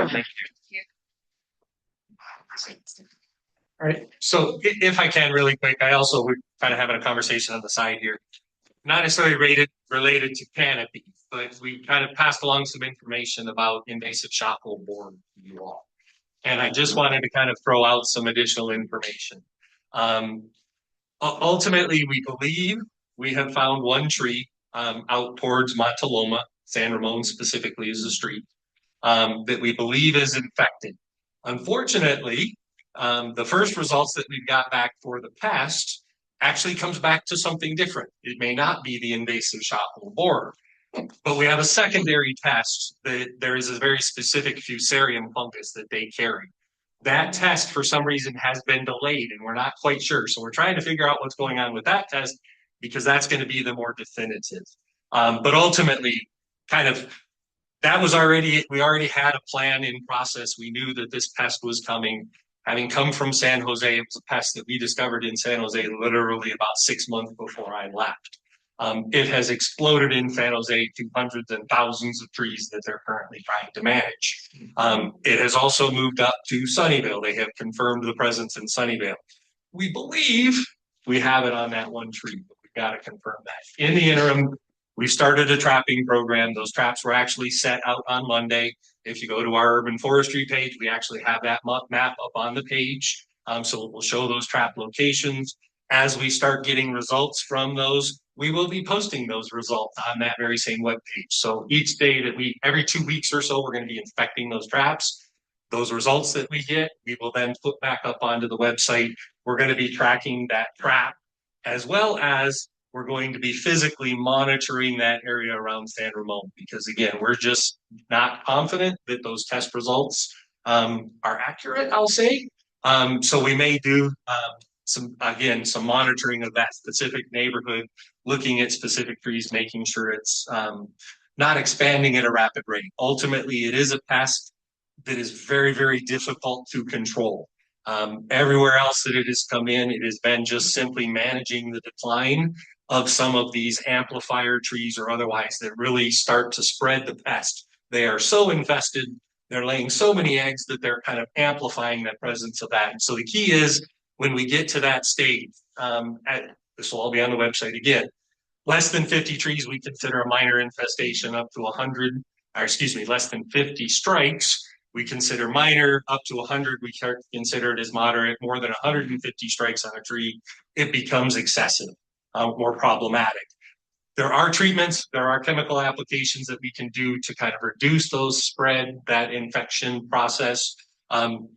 Always trying to be very cautious with that because of our integrated pest management practices, et cetera. Beyond that, we know this is going to have an impact on the trees. We know we are going to lose some trees to this pest. It is about staying on top of it and getting them out as quick as possible, if needed, or treating them so that we can reduce how fast it's moving, so that we can continue to keep our canopy. Primary species, I think, as we kind of have said, sycamores, oaks, ash trees, several other species, maples, Acer negundos in particular, box elders, are considered an amplifier. They are one of the worst trees for this pest. They find those trees, they infest those trees. Decision has been made previously in most of the other areas that this has come in. Just as soon as you see them on the Acer negundos, those box elders, get them out, just take them out, because you're not going to be able to control it. You're not going to have that success rate that you have with some of those other species. So, bottom line, there's a lot for us to still learn. They are acting a little bit differently here in Northern California than they were in Southern California, where they were first identified. But we'll kind of see how this progresses over the next several years. But this is something that we're going to have to manage as we move forward. There's no way to control it, or the short answer. So, any questions that you have specifically about that for us this evening? Can I? Sure. I was in Pioneer Park, well, I'm in Pioneer Park all the time, but several of the oaks, especially our centennial oak, look absolutely terrible. Is there another disease going on? Is it stress? I'm attributing most of those because I'm aware of a lot of those trees, especially there's one big valley oak kind of towards the south end of the building there that I've been watching the last couple of years. I think the majority of it is just site stress related, where water has been changed, where construction has occurred for that parking lot on the south side of the library. Different factors for each of those, but absolutely we are monitoring them, and if needed, we will step in, do some supplemental fertilization, watering, whatever we need to do to kind of keep them moving. I don't want to raise an alarm bell on this one. If you're there at Pioneer and you get the opportunity to walk along Franklin Street, all of the sycamores along Franklin in front of the library have died. We're not sure why on that one. We're not seeing the ISHB. We're not seeing any of the common problems. What we've kind of thought is there may be some herbicide damage. There may be some other things that are affecting them. So we're looking at testing or otherwise. But there's about a dozen trees on that site that we're going to have to remove because we haven't been able to pinpoint it. That's why I'm watching those oak trees or otherwise, because we have seen in a couple of other locations where it's not just the sycamores, where we are seeing it on oak, we are seeing it on ash trees, that this is a similar dieback. And we just haven't gotten to the bottom. We've been looking at it for probably 2 to 3 months now, talking to the different testing companies to see what they can test and how we can get that samples that we need to take. So we're just trying to kind of figure it out, but they are absolutely on our radar screen and we see the value in those. So we want to do everything we can to try and keep them. The centennial oak, it looked fine like till a couple of weeks ago, and I was there just a few days ago, and it looks. Okay, I haven't been there the last couple of weeks. Is it defoliated or are the leaves browning and dying off? It's hard to tell if it's just awful. Okay. The partly defoliating, I think, partly the leaves are browning. They're brown. So there's a couple of things that come to mind immediately on those. One of them is we have absolutely had I'll say, significant occurrence of tussock moth this year. Tussock moth is very much favorites. Our oaks are very much a favorite of the tussock moth. It's quite possible. That's why I asked about defoliation, because if we get enough of a population in the tree, they can almost defoliate that entire tree. So that's the first place I go. The second place that I go is ultimately, I lost track of my thought. The tussock moth, and then the other place that I went was anthracnose. That's what I was trying to say, is that because of the later rains that we've had this year, oaks are sometimes susceptible to anthracnose or otherwise. And so that would be the other place I go. If they're browning and kind of staying on the tree initially, it may be an anthracnose fungus bacteria type problem as well. And so bottom line, I will get out there sometime this week or early next and take a look at that and see if there's something we can do more immediate with it. Thank you. Go ahead. Is all this going to change what trees you're recommending for planting? Potentially, yes. Okay. Sycamores are already on that list. One of the things we also did that I don't believe is up on the website yet, but because sycamores are the predominant species that they saw affected in LA, and that's predominantly what San Jose saw, what we did is we created, I'll call it a heat map, where basically we mapped the density of the sycamores throughout the city. That's ultimately where we decided to place those traps, is where we knew we had a large amount of hosts or otherwise. And yes, we have to hedge our bets. If we know that that sycamore is a favorite, we need to try to avoid them somewhat. Again, I don't want to completely eliminate them from our palette because it's not their fault and they may not get affected. But we have to be careful. We don't want to plant too many more of those, knowing that it may wipe out the majority of them. Let me quickly jump in. The native sycamore in Pioneer Park looks dead. Okay. I planted that as a mayor. looks dead. Okay, I will get over there and take a look at that, but at the same time, that definitely has me nervous about the ones that are out along Franklin Street, that it could be tied to that same pest. There's so many dead trees. Yeah, Yep. again, Commissioner Sylvester has a question. I'm gonna say we probably identified almost 200 trees in the last 3 months that aren't leafing out, that aren't performing the way that they should be, and so we're really scrambling to try and figure out what these issues are. Two questions. What is the fatality rate of the boar, or is that a metric you have? We do not, it is significant, I'll say, Right. as much as I'll say 30 to 40%.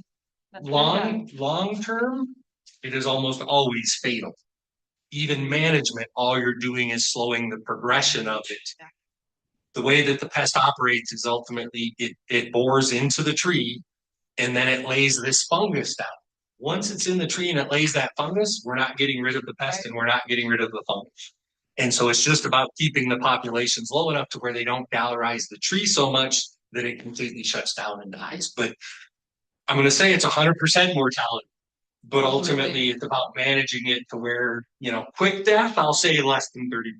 That's still really high. Yes, absolutely. This is a problem. They lost hundreds of thousands of trees down in the San Diego, LA area.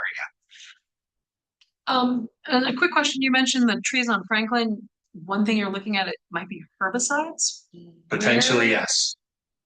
Because the city's IBM program, it's just that it's not from the city. Where would they be coming Sure, from? absolutely. And so one of the things, it's not that we don't use herbicides, Right. because we do. We've eliminated the use of Roundup. Right. And so what we've done is we've gone through and we started using 2 or 3 different chemicals that were recommended to us by Target Specialty as alternatives. What I fear is that one of those alternatives was used in an inappropriate location, that typically one of those chemicals should be used away from, I'll say, plants, shrubs, trees, etc. Absolutely kills everything. It is a broad spectrum herbicide. So because it was new, somebody just... They may have made the recommendation. Somebody may have grabbed the wrong thing. Again, I don't want to point fingers because I just don't know yet. I don't want to imply that this has happened. But it wasn't like... But we have to rule it out still.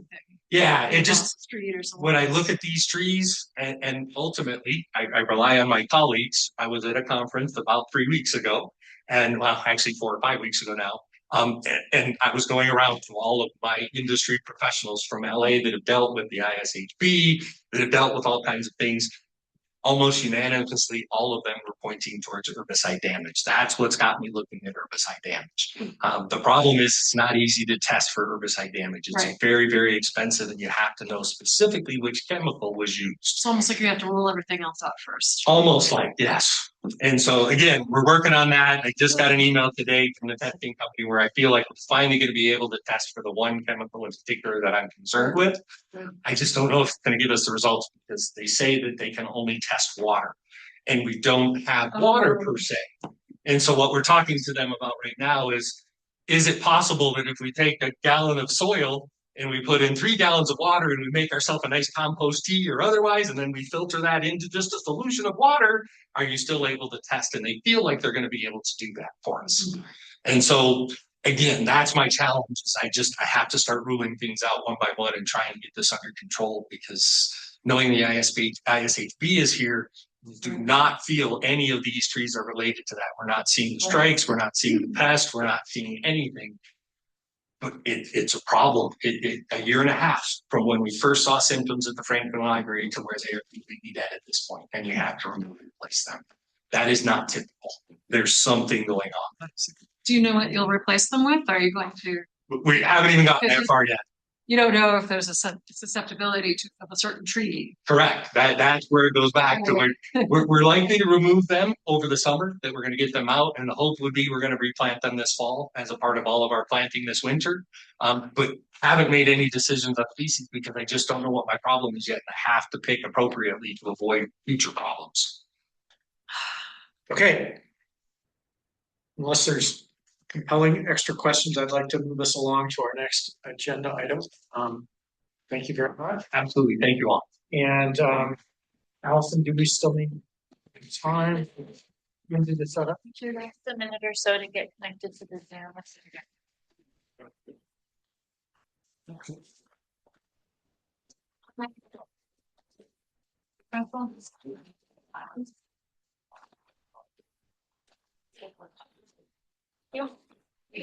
Sitting there.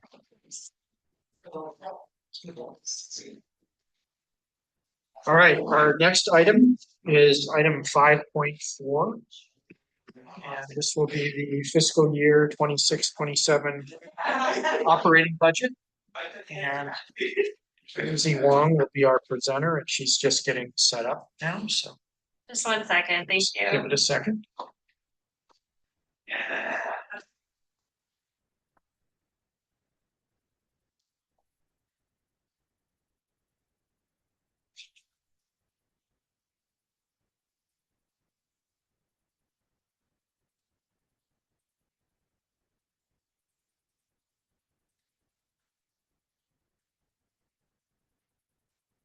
Just 1 second. And this happened last time too.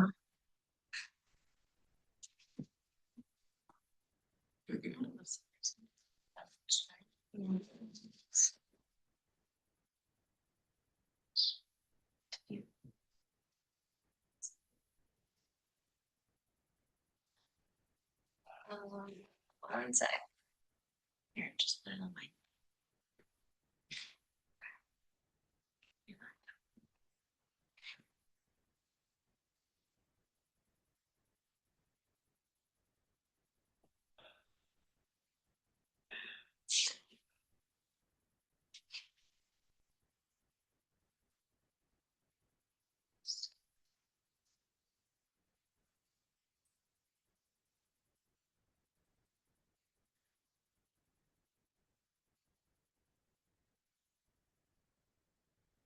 Thank you.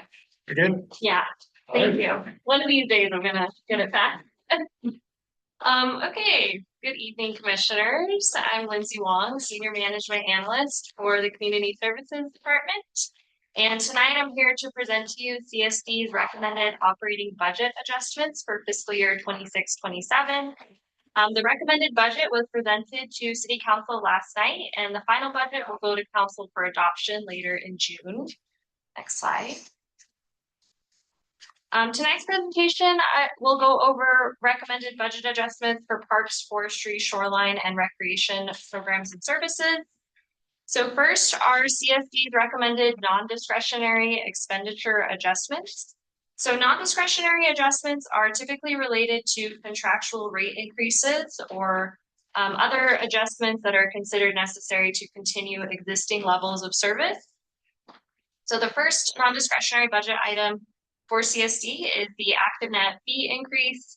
So ActiveNet is the department's registration software system that we use to register participants for classes and programs, reserve facilities, and process point-of-sale transactions. ActiveNet charges us a processing fee per transaction, and that fee typically increases annually. So we're requesting to add $77,000 for that line item. And then the second non-discretionary budget item is an increase to CSD's landscape maintenance contract. So this contractor performs maintenance service on roadway medians and other landscaped areas throughout the city. And this budget adjustment covers rate increases as well as the addition of new parcels that previously had no formal maintenance plan, but now require landscape care to meet continued safety, compliance, and aesthetic standards. Now we have CSD's recommended discretionary expenditures.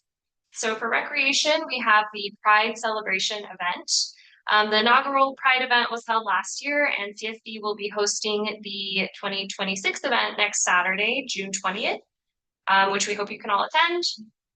The ongoing cost for this item includes vendor and contractors, supplies and materials, and part-time staff costs. And then also in recreation, we have Magical Bridge programming. So starting in 2025, the city has had year-round inclusive performances at Magical Bridge Playground at their community stage. And the ongoing cost for this item also includes performers, supplies and materials, and part-time staff costs. And then moving on to shoreline, CSD is recommending the addition of 1 full-time park maintenance worker 3 to oversee maintenance of the Stevens Creek Trail and Permanente Creek Trail. Historically, trail maintenance has been divided among different work groups within CSD with no dedicated staff person. And so the addition of one dedicated park maintenance worker 3 for the trail system means that one staff member can ensure a consistent maintenance schedule, look for opportunities to enhance the trail and oversee hourly maintenance staff and coordinate with other crews and purchase supplies and materials for the trail. And then next in the urban forestry division, we have the forestry outreach and education services item, which is our Canopy contract, which you just heard a lot about, and you got to see all the awesome work that Canopy does with us. And I think Russell touched on this a little bit, but this contract has been funded on a one-time basis for the past few years, and we are recommending that this be funded on an ongoing basis. So $125,000 is the recommended ongoing amount, and then we're also recommending an additional $200,000 for the tree planting that will take place in fiscal year 26-27. And then lastly, we are recommending additional funding for training and conferences throughout the department. So this budget adjustment ensures that CSD staff are able to attend necessary specialized trainings and conferences as new staff have been added over the past few years, and also as the cost of training, conferences, and travel have continued to rise. So this includes safety trainings and trainings required to maintain technical certifications for certain staff, as well as industry-specific conferences that support professional development for staff. And then next we have limited period budget items for fiscal year 26-27. So limited period is just what the city calls items that are funded for 1 year at a time rather than ongoing. And these are typically requests that are either one-time in nature, or these are newer programs or pilot programs or things like that. So first, for parks, we have power washing services. So this funding is specifically to continue monthly power washing services along the 100 to 300 blocks of the Castro Street pedestrian mall corridor, and specifically is for all outdoor restaurant and business patios, crosswalks, and the center walkway, including the street mural. And this power washing service has been funded on a limited period basis for the last couple of fiscal years. Next is ellipticals at the senior center. So this funding is to replace 2 aging commercial grade ellipticals at the senior center in the exercise room. The exercise room at the senior center is free to use, and it's heavily utilized by our senior community. So this is just to kind of replace these older pieces of equipment. Next is teen and college and career programming. So these programs were initially funded through a donation from LinkedIn multiple years ago. And then once that donation was fully expended, we continued to fund these programs through limited period funding. And these programs are offered at the View Teen Center and include college and enrichment trips, adulting 101 workshops, career day events, and other free programs that enable teens to build crucial skills to prepare them for their future. And then last, we have the biological services contracts at Shoreline. So this request is to continue existing contract services into the new fiscal year.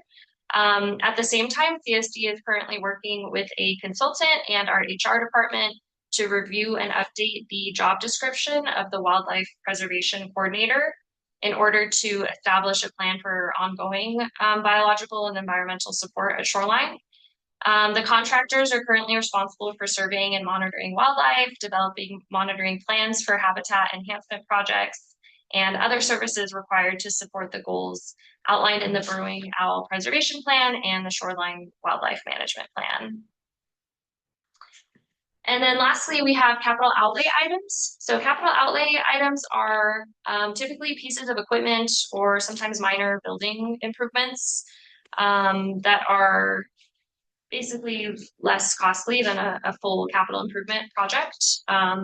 So first, we are recommending wood chipper safety shield devices. These are devices that will be installed on the forestry division's 3 existing wood chippers. As you can imagine, wood chippers are very dangerous pieces of equipment. So these devices use new technology, new magnetic technology as an added safety measure for staff. And then next, we're recommending a new projector here at the community center in the Redwood Hall. to replace the current projector and just enhance AV capabilities for events. The current projector it's been here since the new community center opened, and it's just had issues with the lamps or the bulbs having to be replaced a lot. So the new projector is like state of the art and more efficient as well. So those are all of the recommended requests that were included in the budget item last night. So as far as next steps, on June 23rd, we'll adopt the fiscal year 26-27 budget. And then on July 1st, the new fiscal year starts. And that is the end of my presentation. So I'm happy to answer any questions that you might have about budget. Great, thank you, Lindsay. Questions? Start on this side. Questions? Yeah, the thing that stood out to me was the ActiveNet increase, 50-some%. How do they justify that? So the ActiveNet fees, so they do vary based on the type of transaction. So basically the per transaction fee, it's anywhere from like 2% to 5%. So there's different fees based on if it's like a on-site transaction or if it's an online transaction, credit card transaction. So they kind of vary. But we have had to pay the per transaction fees since we implemented the software, and I presume that other registration softwares probably charge similar fees. Sure. But it's not just that the fee itself is going up, like they're charging us a slightly higher percent, but also because the number of transactions that we process every year increases, we have to kind of continue to. Yeah. So the revenue also goes up and kind of offsets that. So just like some rough numbers, we process around 42,000 transactions annually. And then the total revenue just for the recreation division alone last fiscal year was around $3.5 million. So we do bring in a lot of revenue with those added transactions, but and that's not a single year increase. So we don't look at we haven't increased each. Well, we haven't increased it. I don't think we increased it last year. We kind of increased it like every couple of years, just so that we don't have to come back every year and do this rate increase. Just to follow up on your question, I'll let you go back, but when you make this presentation, are you also showing the revenue offset as part of this? It's Yes. not just a Yeah. $77,000 incremental expense, you're also Yeah. saying it's also gonna increase revenue by 30 or something like that. Yeah, so we do adjust our revenue lines as well so the process is like we submit our budget requests to city leadership, to finance, we work with them, and then they kind of, balance the city's budget, but we do work with them to adjust those revenue lines as well. So the added revenue is also built into the revenue budget so that, we can show that we're meeting those revenue targets and exceeding our revenue. Go ahead. And then the biological services consultant. Mm-hmm. Do I understand that to be a placeholder until a FTE is? So it's basically paying a consultant until you hire someone. Correct. And then based on the outcomes of the job description, there may be we have some lessons learned through this. So there may be some helpful aspects of what they're doing now as consultants to keep them on for certain things, but not to keep them on as to basically be the full-time employee. So yes, we'll bring on a full-time employee and determine what type of additional assistance they may provide, but we'll see how those come together. And then I recall last night the council member Kamei was asking you to look at lactation stations. Are you going to do that?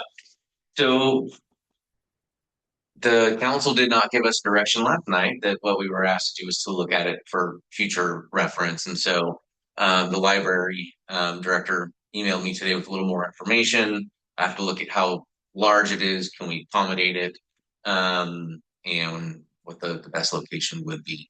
And so we'll look into that. What does that require other than just privacy?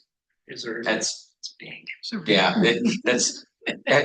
seen the one at the library? I've seen them at like airports and everything. Yeah. So they're a little mini trailer. Yeah, it's a capsule, if you will. A comfortable place to. Yeah. Yeah. Yes. Yeah. Interesting. Other questions? So I just had a couple questions. So one, I just, again, it would be great to do this before it actually went to council. And I know that we've discussed that in the past, and I thought we were going to try to get this first. I don't know if you can comment on the timing of this, because once it's gone to council, there's we can do, and we would probably be a great test audience for you as well on some of these things. If we could. So there's a balance of bringing requests to the commission in advance of council. I think we are trying, again, the timing of when items are going to council has changed. So last night was not their first shot at the budget. They did back in April as a precursor to what was coming. And so the timing has changed for us of a good time to come to you. And so we're coming to you tonight. If there was something that was of significant concern, we would be able to have time to turn around and move on. Given what I would call limited requests this year, I didn't think it's anything on there is significant that requires a lot of dialogue from the commission. If I did, we might look at doing things differently, but this really was a pretty low level year for us. Yeah, I mean, I guess, one question that I would have is given that the strategic plan is now passed and biodiversity will probably also pass, and we have headcount-ish things in those plans, whether it would have been appropriate or is it too early to introduce those things because you don't know exactly what they're going to look like. But hopefully for next year's budget. Right. And so that we have not had time to do the analysis and appropriate work to make a budget submittal. I want to remind this group that we as the department start submitting our budget requests in December. And so we are starting in October.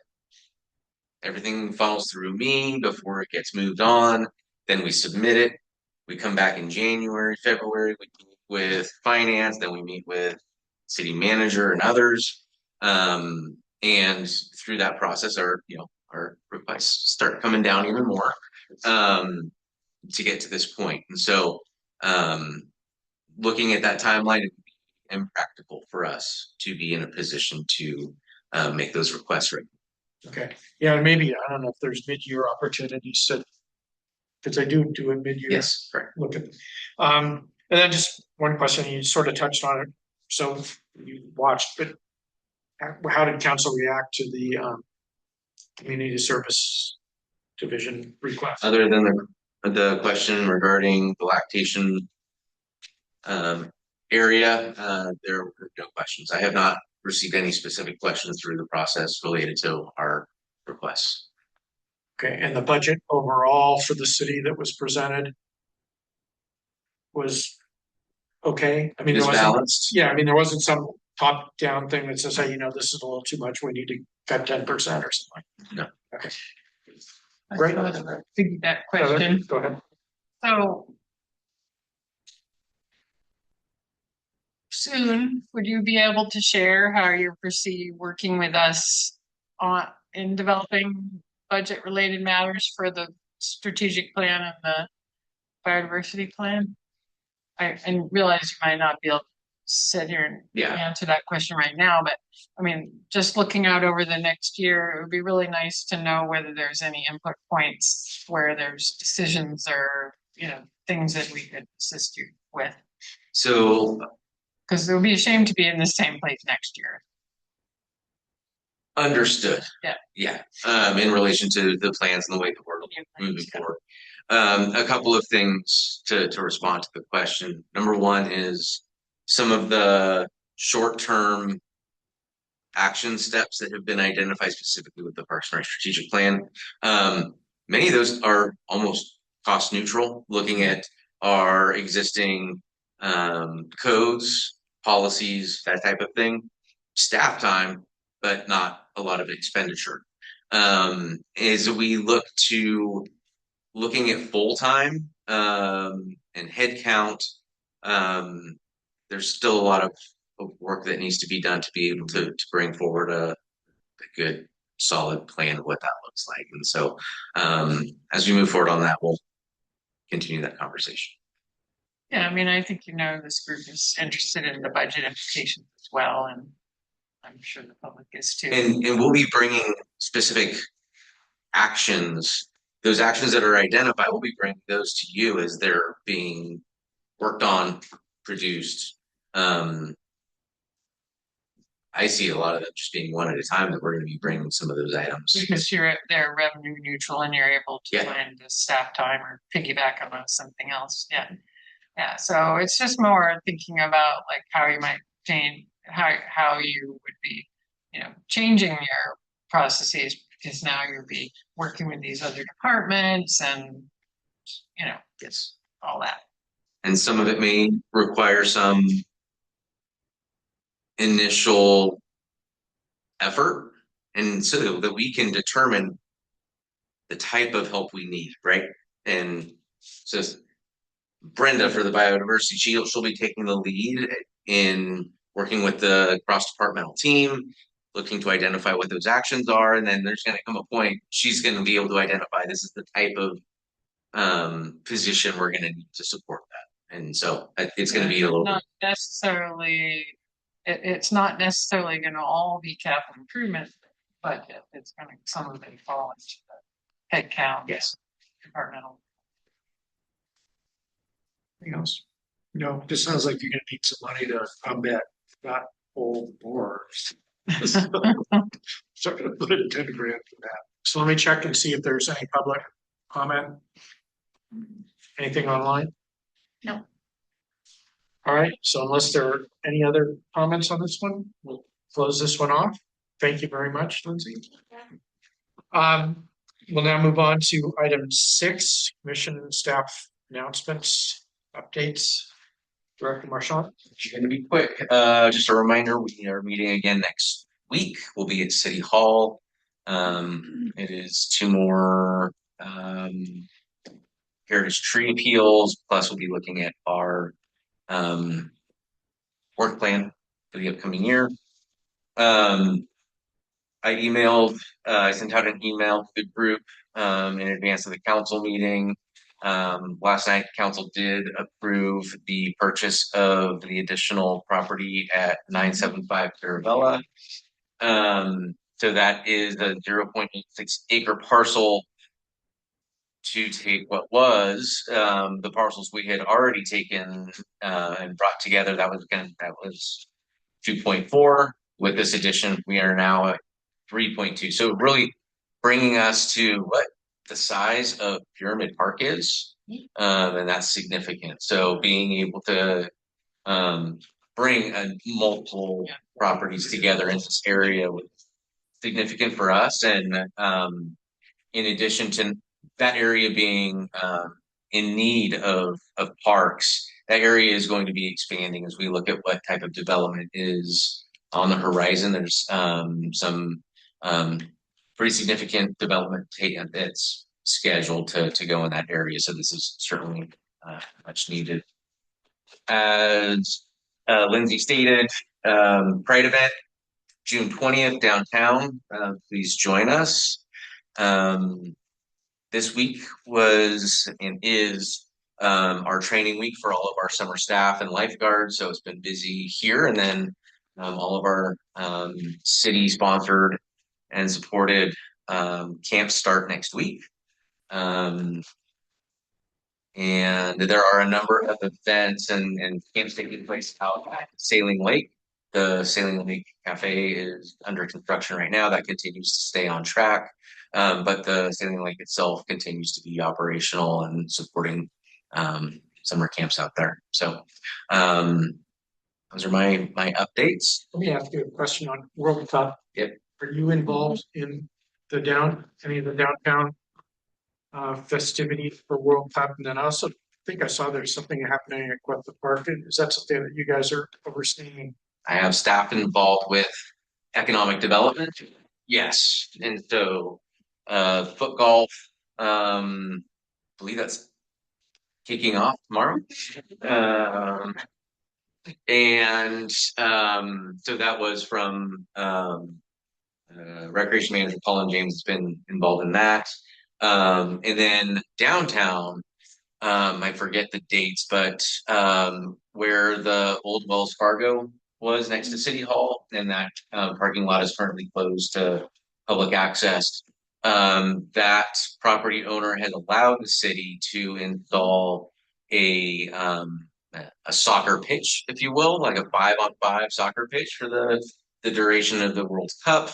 And it'll be available to use and participate in that way.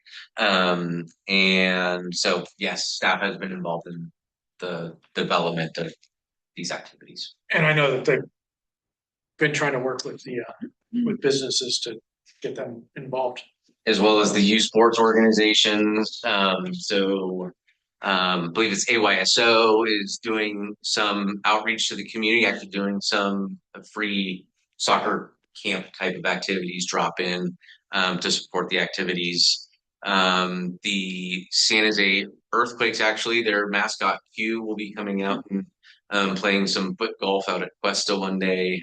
So does that Cuesta thing, I mean, is it run sort of like multiple hours? I mean, I went on the website and it wasn't there yet or something like that. Is it will just be drop in and available. Bring your own ball and okay. So it's not it is not an organized event. No, drop in and enjoy.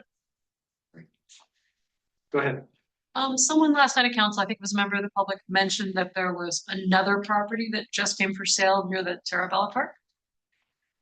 That's all that was mentioned. It would have been sort of the new property is sort of in the middle. I think it was on one So side. 965 is available.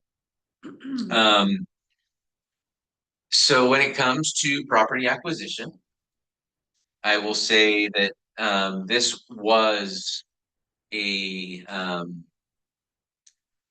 getting 975 was what's the word? Opportunistic.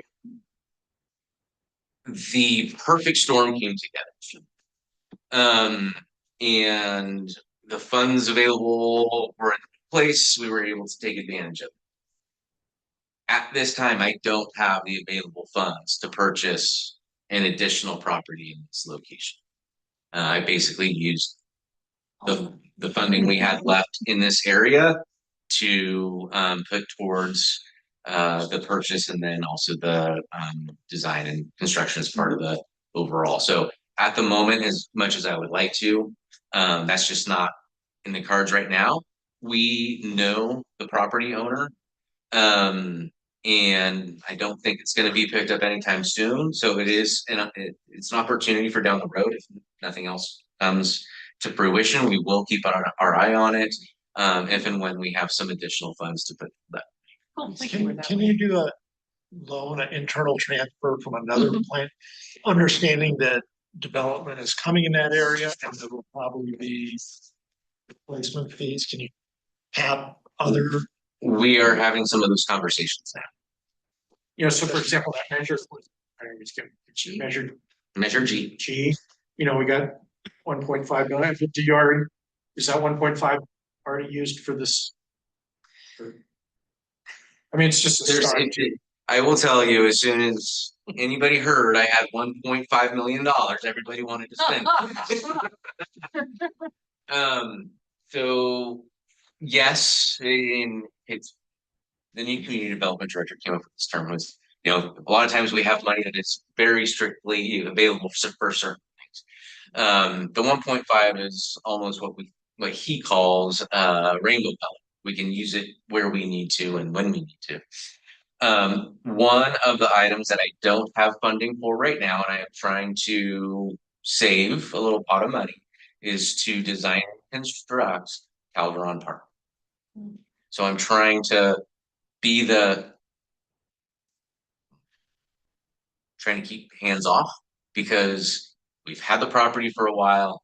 It is a location that is visible. We want we want to bring that to fruition. And so I'm prioritizing that right now unless a greater priority pops up.